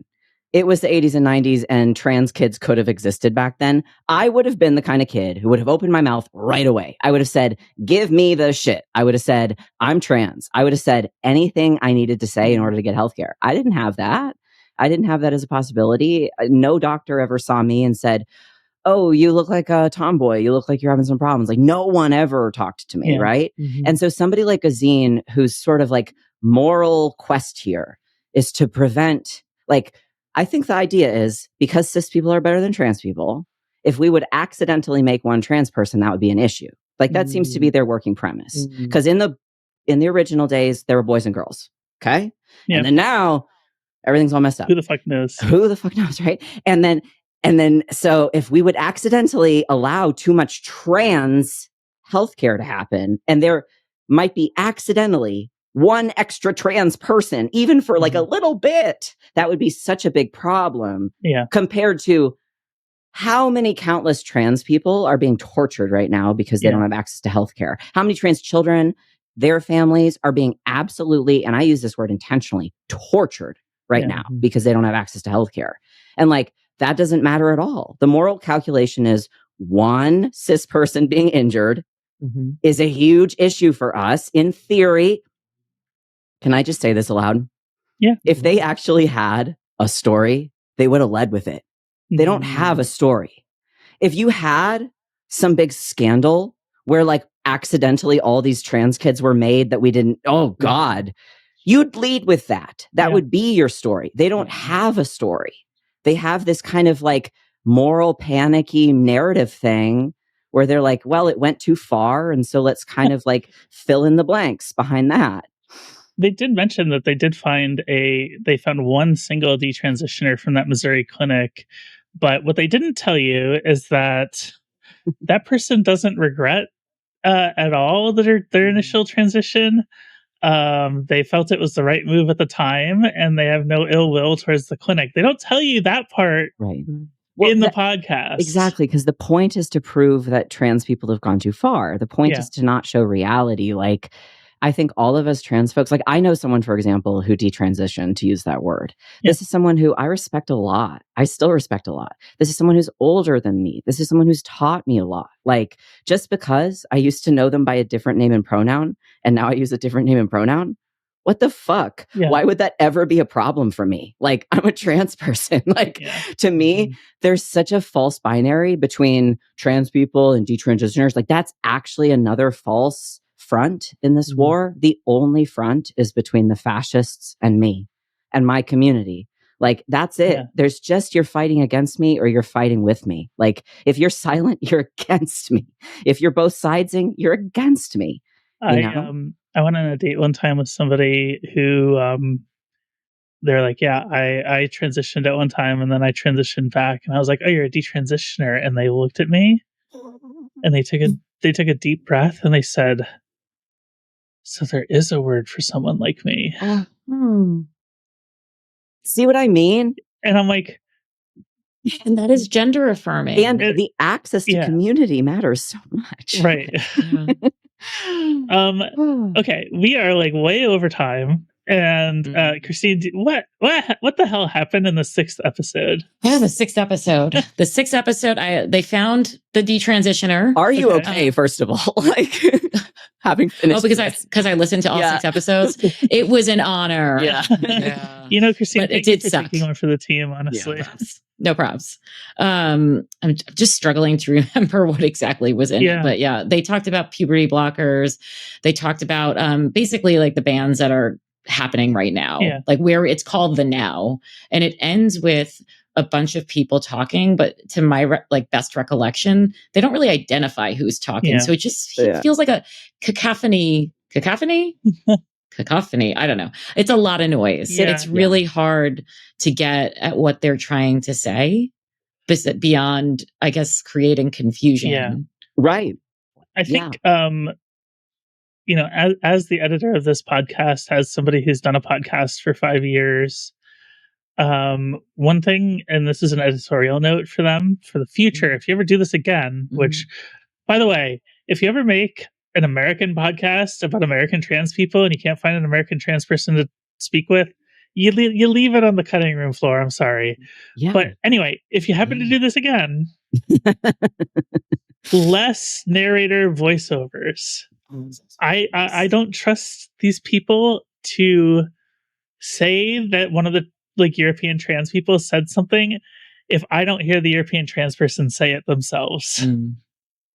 Yeah, there was a way that this show was being presented that for me was really it made me upset. And it was that sense that it was like, oh, hey, I'm going to hand you a little fact. And then I'm going to hand you another little fact. And then I'm going to say a little bit. And I'm like, hold on now. What is all this? It was as if we were listening to Serial or something. Mm-hmm. But what is the question at the center here? What is the actual driving force behind this? I was really confused, except when I would realize, oh, they don't think any trans people will ever listen to this. I am not their audience. Because I'm standing there in my garden, jaw slack. I'm so offended because it's taking pains to be like a trans boy, born female. Isn't that the problem of it though? Because it's going to play to a largely cis audience. Yeah. A largely cis audience that probably considers themselves liberal, right? And this is coming from the New York Times, which conservatives have criticized so long for being liberal. And it's all just being laundered. Yeah. And then people are just going to believe it. Sandy, thank you so much for joining us. Thank you. Thank you for letting me Thank you, Sandy. talk about all this. How can our listeners keep up with you and your work? Great question. I write a newsletter called What's Helping Today. That's on Beehive. Okay, we'll link to that. And I am on Blue Sky, Sandy Ernest Allen. Those are the best ways. All right. Yeah. Thank you so much for joining us. Thank you. This is a pleasure. Christine, one quick housekeeping item today. Yes.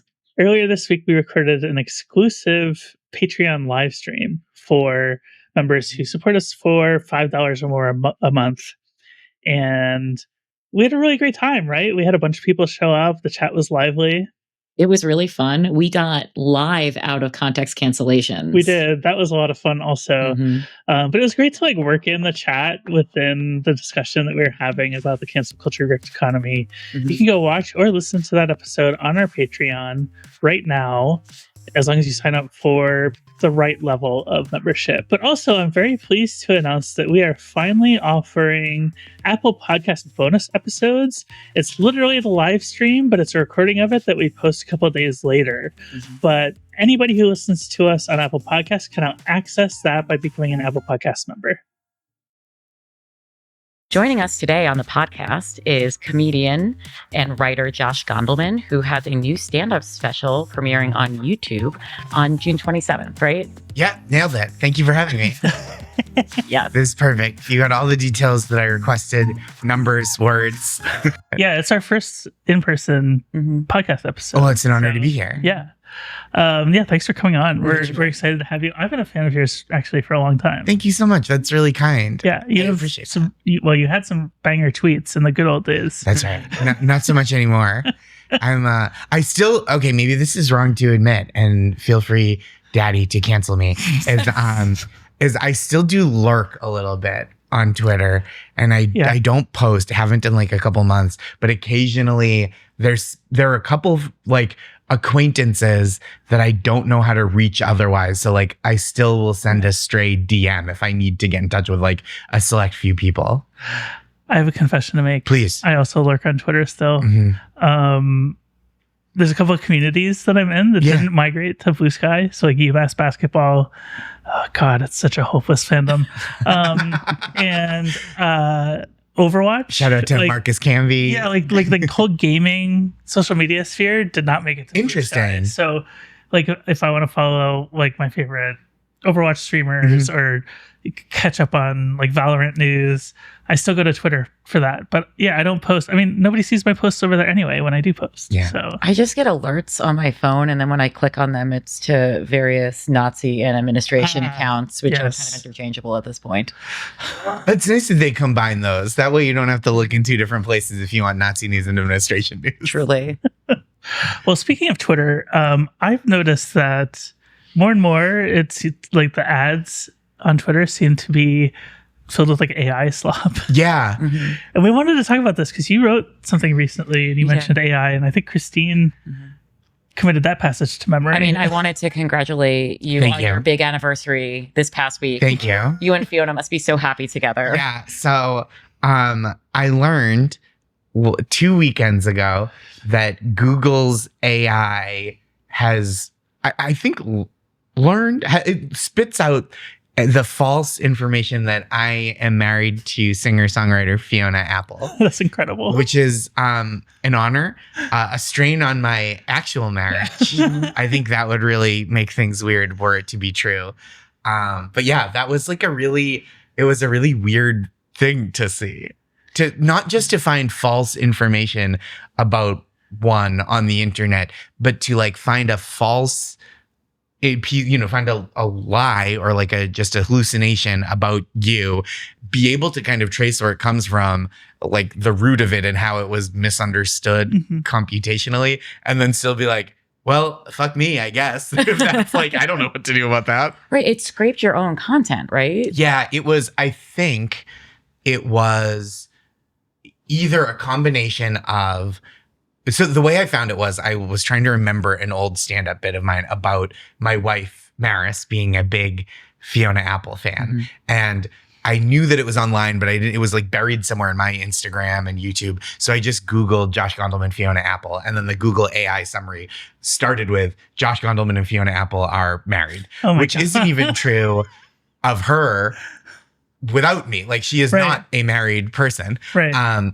So it was just wrong in any interpretation.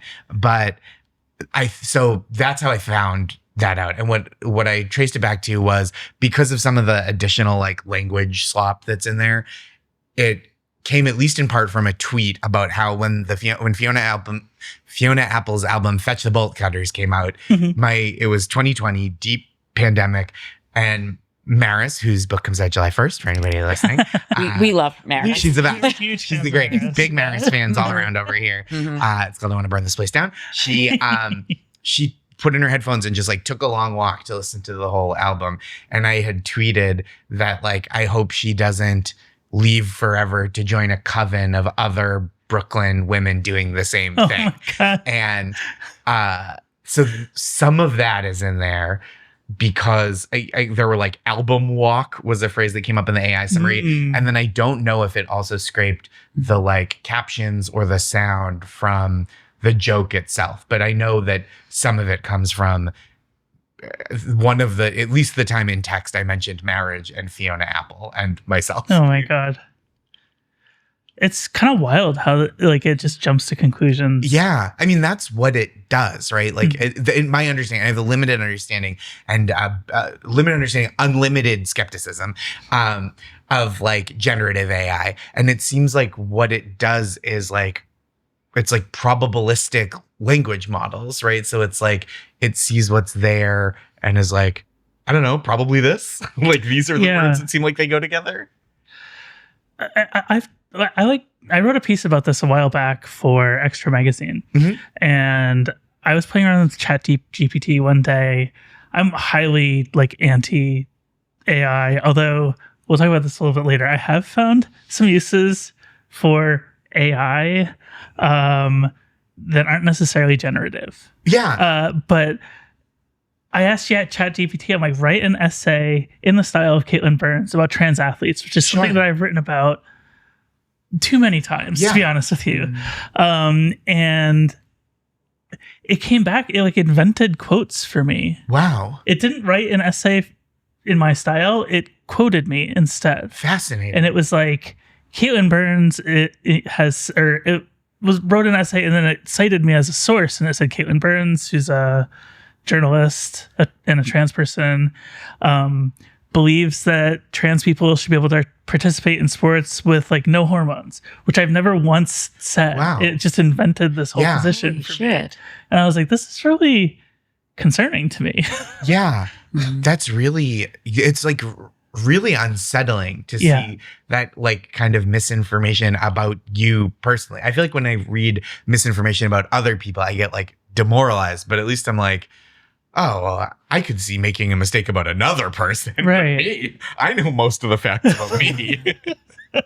Yeah. So that like really like messed with me. Yeah. And at that point, I'm like, this has no use. Yeah. And I'm not smart enough. Again, even my explanation of how it works is like probably deeply flawed. Yeah. But like, I'm not smart enough to say that none of this will ever have any use. But what I am smart enough to say is that the way these integrations of large language models are being kind of jammed into everything that we already use when they're so deeply flawed is like really discouraging to me, right? That it's like every single tech company is like, fucking good enough. And you're like, no, it isn't. No. It's like people are, lawyers are citing cases that didn't happen. And Google is inventing a very exciting and glamorous but false celebrity marriage for me to be a part of. And like all this stuff, you see people kind of noodling around with it and it's saying like, put glue in your pizza or whatever. Yeah. And so like, I can't possibly say, oh, these large language models will never have any practical use because I'm not imaginative enough and I don't care to be necessarily. But I can say like the people who are going like, the future is now. It's like, nope, that's why they call it the future. It's later. I mean, can you just imagine though, like some of this false information hitting like Fox News, right? And how that narrative can spin then out of control. Yeah. Yeah. I can totally imagine that. Yeah. Yeah, I mean, they don't like, especially because when it confirms your biases, right? It like doesn't matter to most people in many instances. I don't mean to like, slander most people, but it doesn't matter to many people. And I think, including myself, you hear something that sounds right to you and you're more inclined to believe it. So like, I could see if someone wrote a script using ChatGPT as an assistant at Fox News that generated fake things, the fact checking there not being super robust to begin with. Yeah. Unless I think sometimes they're like, is that a fact? Get out of there. Yeah. And we wanted to have you on specifically because you wrote about this recently. Yeah. And I think it's something that all creatives have been thinking about a lot lately. And the three of us are all creatives. Yeah. So we're not coming at this from a tech perspective. We're coming at it from the people who like the tech people want to put out of business. Yeah, totally. I think like I'm just a skeptic in terms of like the feel of it, but there's also so much about like, not every, but I think so much of what's being sold to us as like the uses of this technology are like, we're going to put Hollywood out of business. Yeah. And it's like, there's three things about that I really hate. One, that's people's jobs and it's like skilled work that people have trained to do. And the way you get the best work is like to have talented people working independently and collaboratively to innovate and create, right? I think that's really a special, beautiful process that can't at least in the current or near future incarnations, it seems like be replaced by computers. Yeah. The second thing, and so like it's really screwing over like a lot of people who worked really hard to do this work. The second thing is that like what people are saying is going to replace Hollywood so far is so garbage in comparison to like the real work that people do, right? It's like, oh, they trained whatever program on a bunch of old Coke Christmas commercials and then it made a new worse Coke Christmas commercial. Like that to me is like not, and I'm also a person who looks at that and goes, oh, it's neat that computers can do that. Yeah. But like, that doesn't mean that it's good that they did or that that's useful. I'm just kind of like, oh, neat that computers have reached another level, but like, stop trying to tell me that like glitchy Santa Claus land. It's like, oh, how did it come up with that? Is it because that's the only thing this has ever been?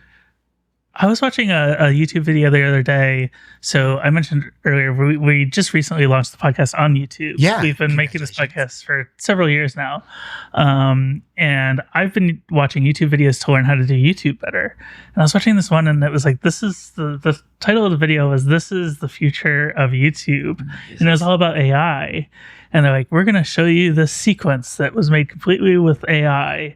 And isn't it amazing? And the last clip was a crowd of people clapping over their heads, and they were going like this. Yeah. And I'm like, no, this is dog shit. What are you doing? Right.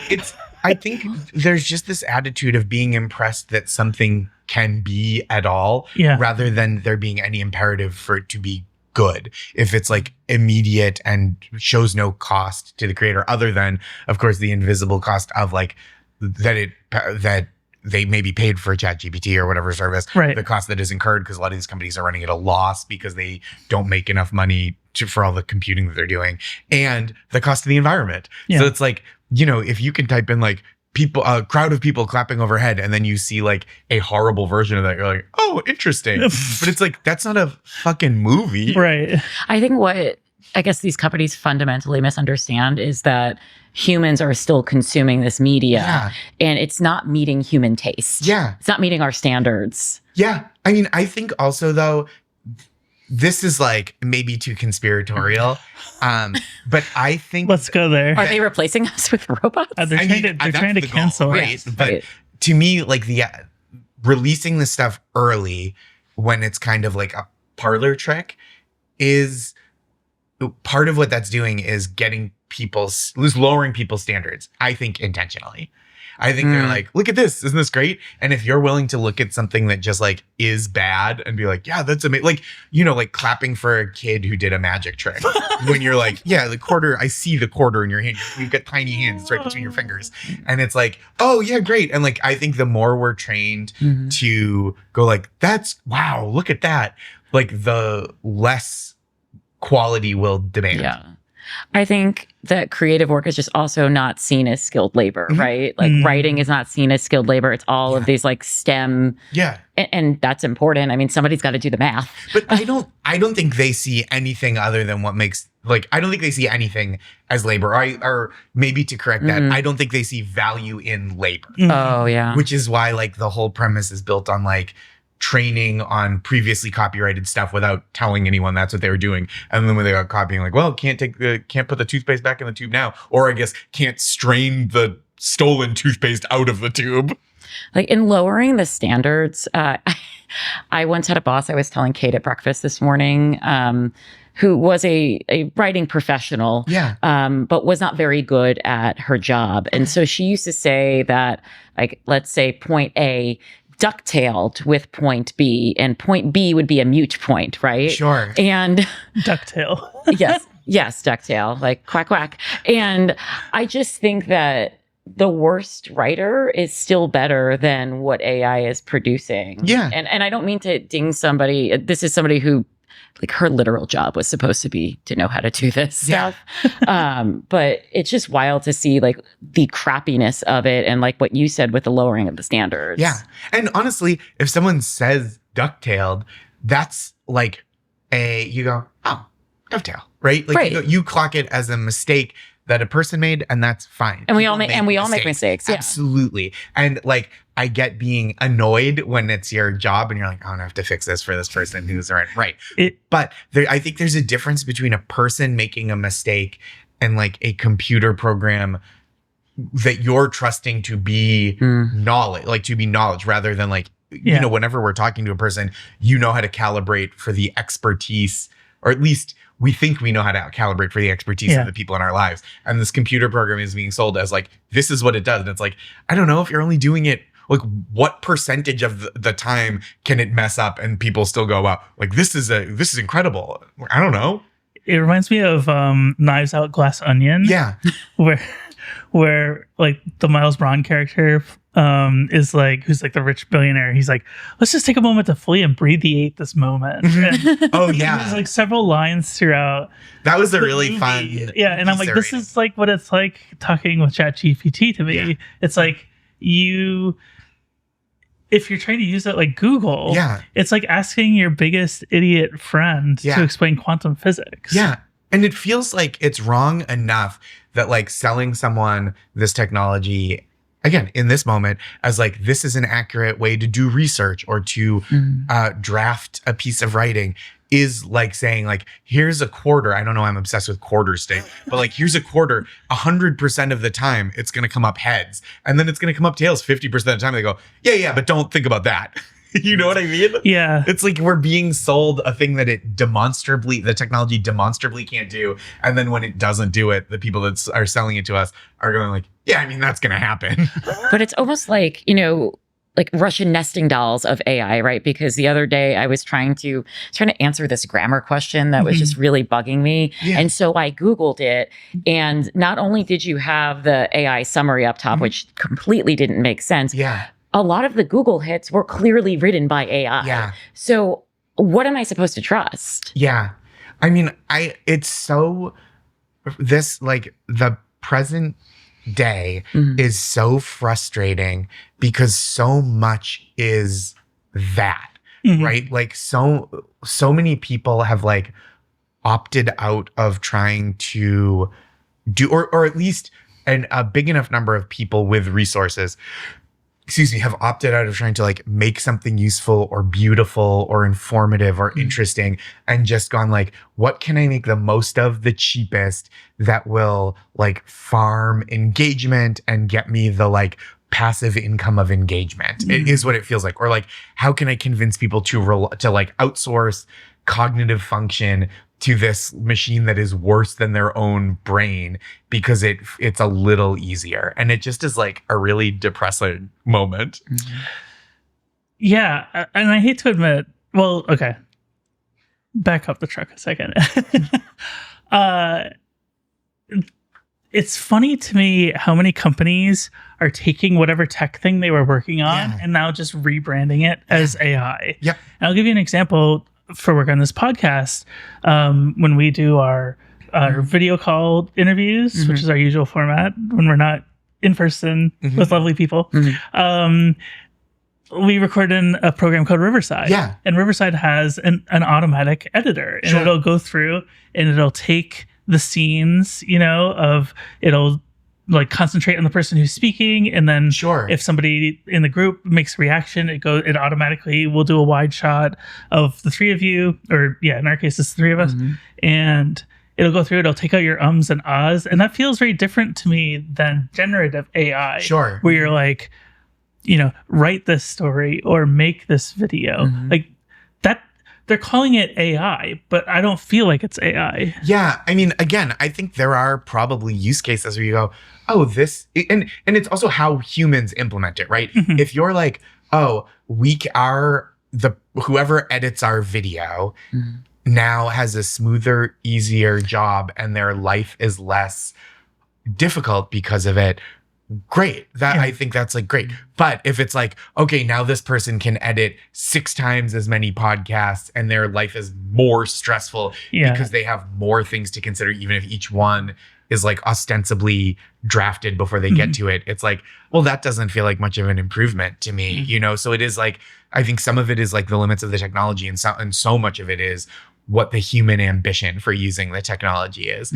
But yeah, it's like, oh, that's nice. And like there's technology in whatever Photoshop that you use that like can help creative people make art and design without 100% of the technique that used to be required. And I think like I'm always kind of trying to like kick the tires on new technology and new ideas and go like, is this something that I should be skeptical of, or is it something like, am I being an old man yelling at cloud computing?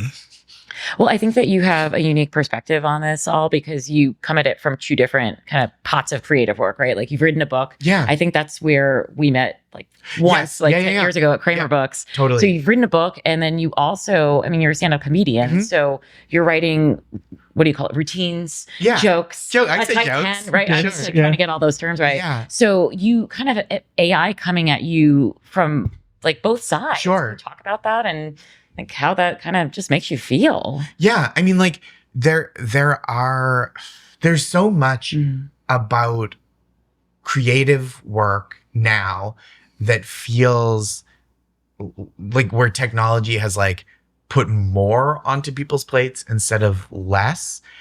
And this is maybe I'm just being a grump and a hater about this, but I do think like with where we are with social media and distribution platforms being more accessible. I don't want to say democratized, but certainly more accessible to people.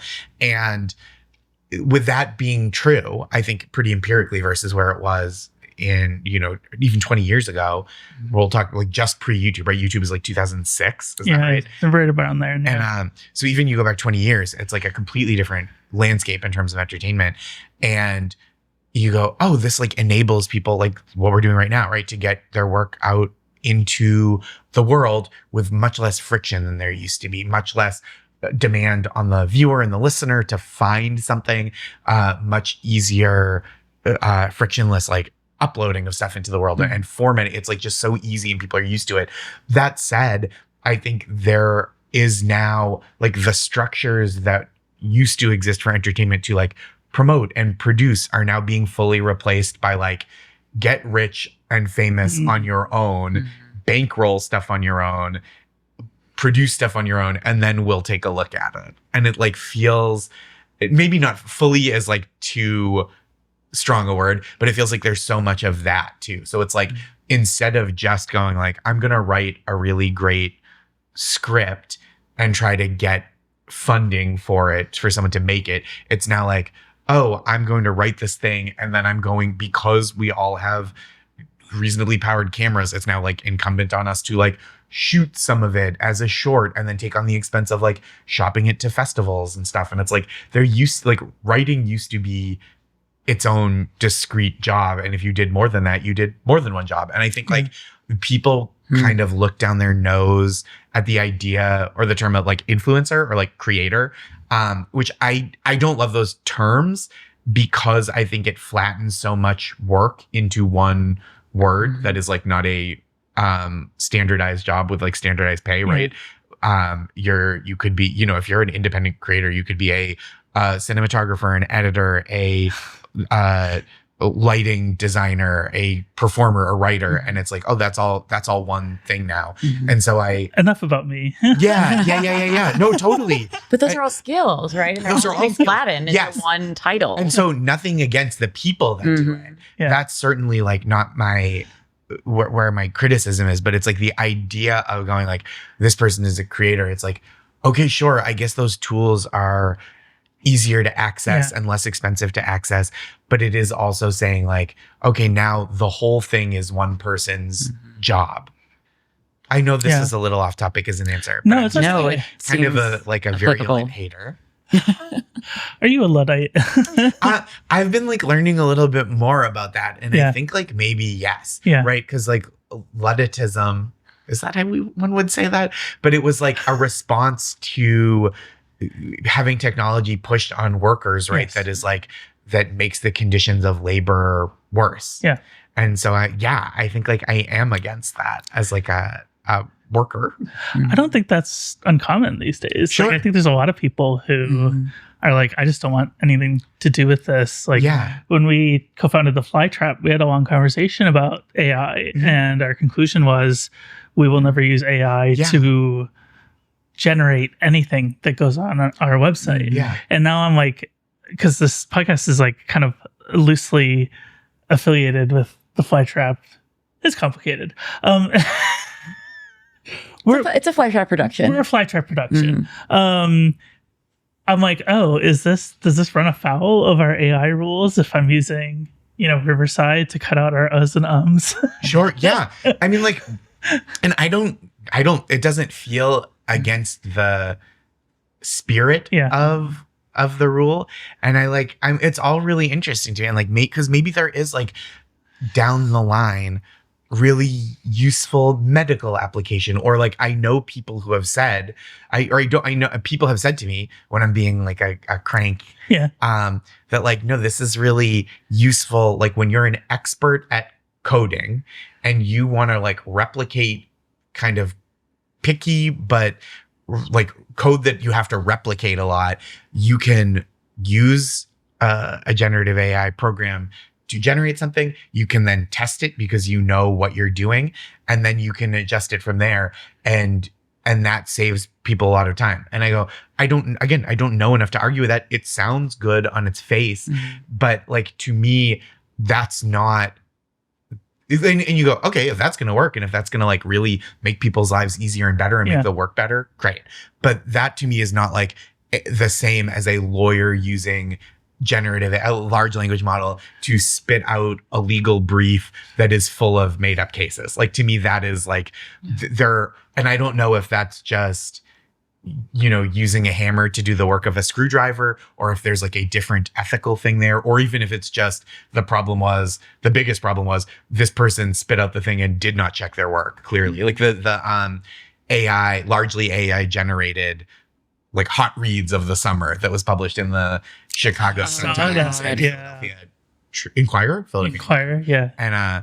And that to me is like, well, you used the tool wrong, even allowing that it's a tool that you should be using, which I'm still skeptical of. But like, if that's what's going to happen, you got to just say no. Mm-hmm. Were you part of, I'm trying to remember exactly what it was, a lawsuit? I was not. Okay. But maybe we should talk about that a little bit. There was a lawsuit that, see, that we can cut with the AI later. Yeah, oh my God. Sure. There was a lawsuit, a bunch of authors were challenging the use of AI. And I remember Laura was part of that. Was she part of that? Yeah. Okay. Our friend Laura Lipman. Friend of the pod. To Laura Lipman. Yes. Mm-hmm. Yeah. Mm-hmm. I remember, like, I think Sarah Silverman's name was attached to a lawsuit like that, or like that one. Yeah, I mean, like, that is right, the intellectual property of it all, which we didn't talk about much, but is like a really salient feature. Let's talk about that. Yeah. How we can fight back and retake this intellectual property. Because it is, and I know that my book, it has been fed into some large language. There was like a website where you could put in your name and see like whether your work was kind of fed into this chum grinder or whatever. And my book was, and it's like, that stinks. Yeah. Mm-hmm. I don't like that. I didn't agree to it, I don't think. Yeah. And that's the only way. I mean, what's his name? Nick Clegg, who was an MP, right, in the UK, and is now works at Facebook, said something to the effect of, if we have to pay every time we use this material for training, these companies can't exist. And it's like, my response, I think a lot of people's response, this is a unique response, is like, boo fucking who, dude? Yeah. That's like, you don't get to invent a crime and then say if you can't commit that crime, or invent a business that is a crime, and then say if you can't commit that crime, you don't have a business. It's like, okay, well, let's follow that logic to the end of the road, which means you don't have a business. You have a crime. Mm-hmm. Well, maybe fight back is the wrong term. I'm thinking about our interview with Kat that hasn't, Kat who is running for Congress. Abughazaleh. Yes. Yeah. And she talked about, how Democrats need to, it's not about fighting back, it's about creating a whole narrative. And maybe that's what we need to do to kind of get our intellectual property back, but not think about it as fighting back. Sure. Yeah. Well, interesting. I was thinking about this because, like, the majority of my career, I've been a freelance writer, and I don't own the rights to any of that work that I didn't publish on, like, my blog. Sure. Mm-hmm. So, like, Vox could one day, and maybe they already have, come out and say, we're making a deal with ChatGPT to feed all of our articles into their training, or Vice, or any of the other places that I freelance for. And it's like, I don't own that. And I was paid piddly for it. And now some other corporation is going to use it to help generate millions of dollars. And I think that is like, I don't like that. And I think it's bad, first of all, but it's even more, it feels like this was happening without even the companies that own the rights profiting from it. And it's like, well, that, to me, that's like an additional layer, other than like, they screwed you over. That's bad thing, number one. Yeah. Number two is, if they're screwing over if they can screw over the companies that own these rights, and that then a copyright isn't valuable anymore, right? If what we're saying is like, oh yeah, if you're this kind of company, you can just steal, then it's like, oh, then what is a copyright? Yeah. Like if I perform on television and get a takedown notice if I post that on my own site, and yet ChatGPT or Sora or whatever can like swallow that whole and use it as training material. It's like, well, why am I a criminal and this company that is committing large scale financial, but receiving large scale financial benefit from doing this on like a massive whale taking in krill kind of operation? What a visual. Why is that okay? I mean, a chat GPT could never come up with a visual like that. I mean, who knows? Well, yeah, I mean, if YouTube feeds this video into the chat GPT model. Oh, don't do it. Don't do it. That's my metaphor, chat GPT. If I see you talking about krill or even baleen, I'm going to come for your ass. You know, it's funny. We originally planned this trip to New York because we wanted to see a past guest of our podcast, Gianmarco Ceresi. Oh, sure. But unfortunately, his show was canceled. Oh, that's too bad. So we were going to do that last night and it was canceled. But he had a YouTube short that I watched the other day. And he loves doing crowd work. Yeah. And somebody who does PR for Google was in his crowd. And specifically, she does PR about the AI stuff that they're doing. And she was talking about how, and we'll put a link to this in the show notes.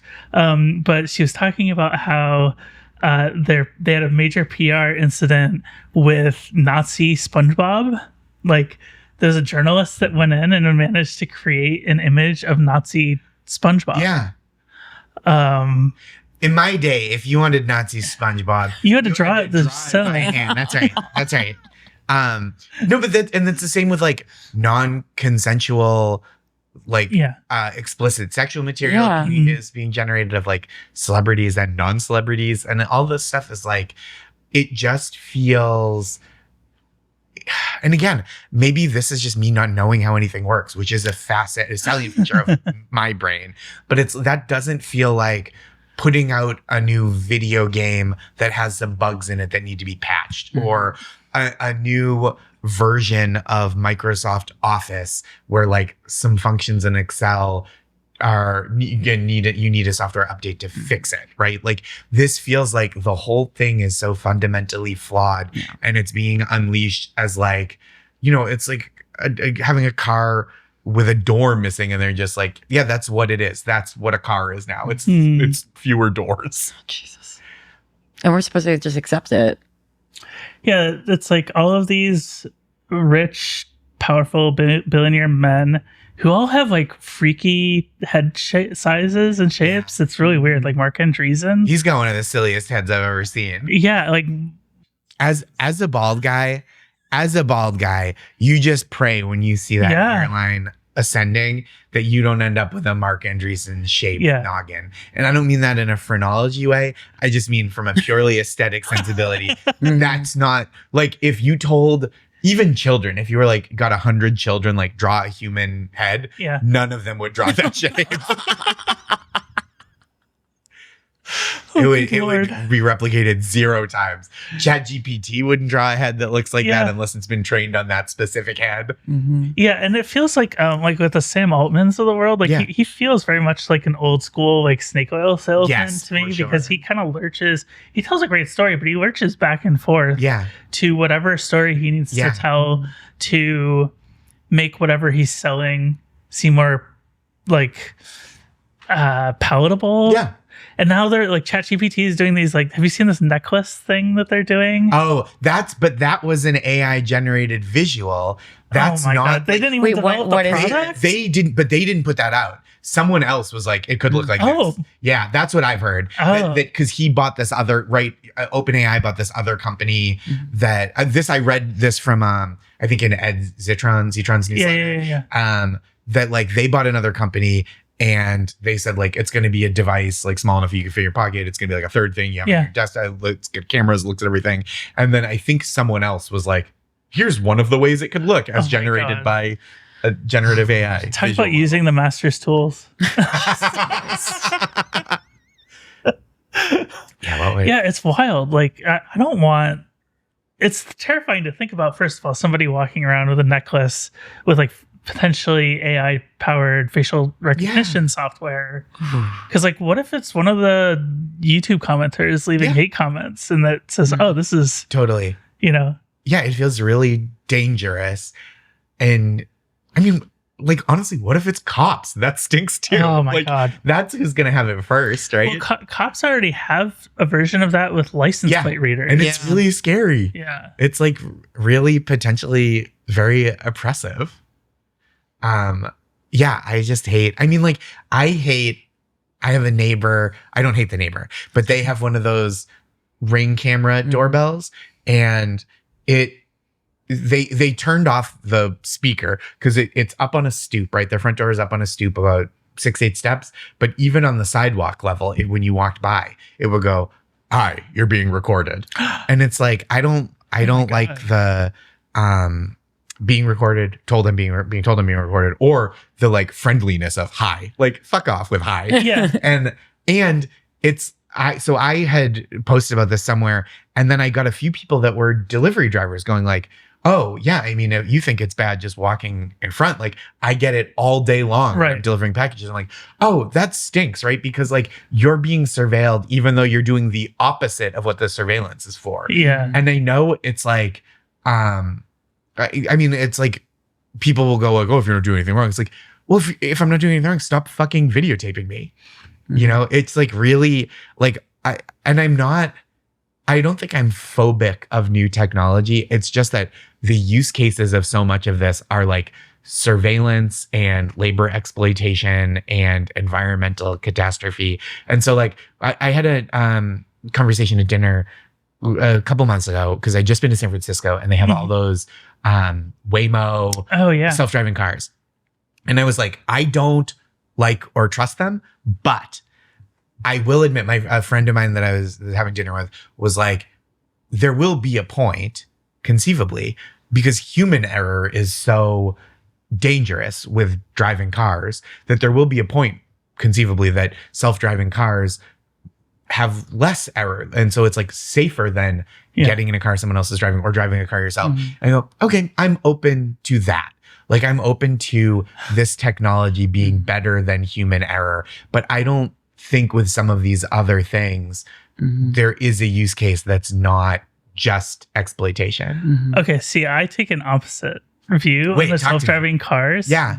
Because if I am a pedestrian and I'm going to get run over by a car, I want somebody to sue. Sure. I want somebody that, if I'm well enough, I can get up and I can beat their ass. Yeah. Like, you do want to be able to beat someone's ass. Yeah. There's nothing there with if you get hit by a car. And if you sue one of these companies, you're not getting any money. Well, that's right. You're not getting any money. You're going to get a $25 class action payout from all the people they hit with. Right. Mm-hmm. Exactly. So it feels... Well, I'm anti-car anyway. Like, my hottest take is I think the automobile is the worst invention in human history. Wow. That's incredible. I understand the anti-car sentiment, and I'm glad to not have one of my own. I was on the War on Cars podcast recently, and I was like, "Oh, this is like a dream come true." Yeah, you're a warrior against cars. Yes, I'm like driving around my small town or like walking around my small town. I'm like, we should have a trolley system here. Yeah, that would be sick. Mm-hmm. That would be so picturesque. And you found out that there was an extensive trolley system in my town in the 1930s, and they ripped it out. Like, so I read recently, I think it might have been a like depths of Wikipedia post. Shout out to Annie. That was like the auto manufacturers getting rid of streetcar systems for the sake of selling more buses. And it's like, I didn't even know it goes all the way up to buses. Like, I didn't know that was part of it. Which is kind of the Who Framed Roger Rabbit, right? Of like that's listed in the article, but like that's the plot of the movie, right? Is they're trying to undo public transportation. Back when I was in Maine, there was a trolley museum in like the next town over. And if you take a tour, they'll tell you all about like the history of streetcars. And they one of the things that they say, and I don't know if this is true, but the trolley museum says it, so it must be true. Yeah. I trust them more than I trust ChatGPT to tell me. I do too. And they said that you could take a local trolley nonstop between Washington, D.C. and Bangor, Maine. Wow. At the height of the trolley so system. far. Yeah. Mhm. And I'm like, I want that back. Yeah. I wonder if it's faster than Amtrak today. It has to be. Yeah. Yeah. It is. I mean, those like transfers to Northern New England are. It's miserable. Yeah. Yeah. I'm always, every time I have to go, I go pretty regularly to Burlington, Vermont. There's a really wonderful. Oh, you ride the Vermonter. I end up flying because it's like a 40-minute flight or like 50-minute flight. And it is like 6 to 8 hours on the train. And that is past the tipping point for me, especially if I'm like, oh, I can't, the train will get in at 5 p.m. and the shows are at 7. If there's any delays, then I'm just like up a creek. Yeah. Yeah. But that 6 hours is kind of the tipping point for me on plane versus train. Yeah. I used to, when I lived in DC and I'd visit my kids back in New England, I used to fly. But if I was coming to New York, I would take the train. Yeah, same. That's I'm taking the train to DC this weekend. I really, I love it. Yeah. And I almost always do it up to Boston unless like a couple Thanksgivings ago, the train was so expensive. Excuse me. It's very expensive to fly. Because I feel like the variance in train ticket prices, we're way off course now, but I feel like the variance in Amtrak prices is like, oh, I can get from New York to Boston for like $59 if I'm on point with scheduling. And then at the height it's like $470, whereas the plane is like a couple hundred probably. All right, Josh, final thoughts. Please. Anything that maybe came to mind when we were talking, or like, do you have final thoughts on AI for our viewers and listeners? Sure. I don't want to be obstinate for the sake of being a hater. I hate the idea, and again, more hatering. I hate the idea of being a person who resists change because it is new and because it is different and scary to me. So I try to work really hard to not feel that and to not be like that and to resist the tentacles and the creeping ivy of reactionaryism in myself. However, I do think what we're being offered as the public with this technology is pernicious environmentally, pernicious from a labor standpoint, pernicious from the standpoint of the product being bad. And I don't think it's wrong to point that out. And I don't think you're some kind of like jerk for being a skeptic of a product that is being like pushed aggressively on you by people who stand to make enormous, and legally, right? Legally, it is bad. So I don't think there's any shame in being skeptical of that. And I don't think there's any valor in like carrying water for these mega tech, like the most well-funded companies in the history of money and companies and humanity that are like, cramming this down our throats and up our butts simultaneously. Well, and at the same time that they're enacting policies that are really antithetical, taking away hate speech protections and things like that. Yeah. Why are we obligated to defend them? Yeah. And or even to accept them. Why are we obligated to be like, I guess this is how it is now? And like, I don't think you have to feel like a dinosaur for going like, if I have an email that's 3 sentences, I would rather write my 3-sentence email than give ChatGPT a 1.5-sentence prompt to write it less personally. Like that, like the time you're saving on that is like the fear of not saying something optimally is like, should not outweigh the fact that the computer will get it wrong as easily as you will. And that it's like, just do the thing. Like I do think there is value in learning how to do some things. Yeah. And like once you know how to do a thing, you can do it, or you can figure out what shortcuts feel ethical to you. But if like just do the thing, write your fucking emails. Well, thank you. Pay an artist to draw not Nazi SpongeBob, but pay an artist to draw, I don't know, horny SpongeBob. I think that's horny fine. SpongeBob is always a banger. He's not a child, right? He has a job. It's slightly creepy. I will say that. I thought SpongeBob was of age. I think he's of age, but also it's like a show designed for children. Oh God. Yeah. Sure, but like Mr. Rogers fucked, Are we sure about that? Yeah. Not on the show. Okay. Wait. Okay. I know we're like bumping up against the time. Have you seen the theory that at the end of Avengers Endgame, I just saw the movie for the first time. Captain America went back in time and became Mr. Rogers? Oh, interesting. Because his Steve last name is Rogers. Sure. Yeah. Wow. I did not know that. That's a deep cut. That's very funny. Yeah. It didn't occur. I just saw that movie like 2 weeks ago for the first Really? time. Yeah. Josh, thank you so much for joining us. Thank you for having me. This is a real treat. How can the folks watching / listening keep up with your work? Sure. And where can they find your YouTube special specifically? Yeah, so it's going to be on the website or the YouTube page for Blonde Medicine, which is the record label I work with. They're wonderful. I love them. And that premieres 8 p.m. Eastern on June 27th. I'm really excited. It's called Positive Reinforcement. It's a really great team. The director, Chris Warner, is an old friend who's really great. And Blonde Medicine and Moxie Pictures. It was just like really a joy to work on. I'm so glad it's going to be out in the world. And I have a newsletter, joshgondelman.substack.com, until I probably move it eventually, called That's Marvelous. It's free every Monday. And it contains tour dates. joshgondelman.com too, at Josh Gondelman on Blue Sky and Instagram and TikTok. And it's just my name wherever you go to find things. I'll probably be there, except for Twitter, where, as we established, I'm just looking. Thank you very much. Yeah.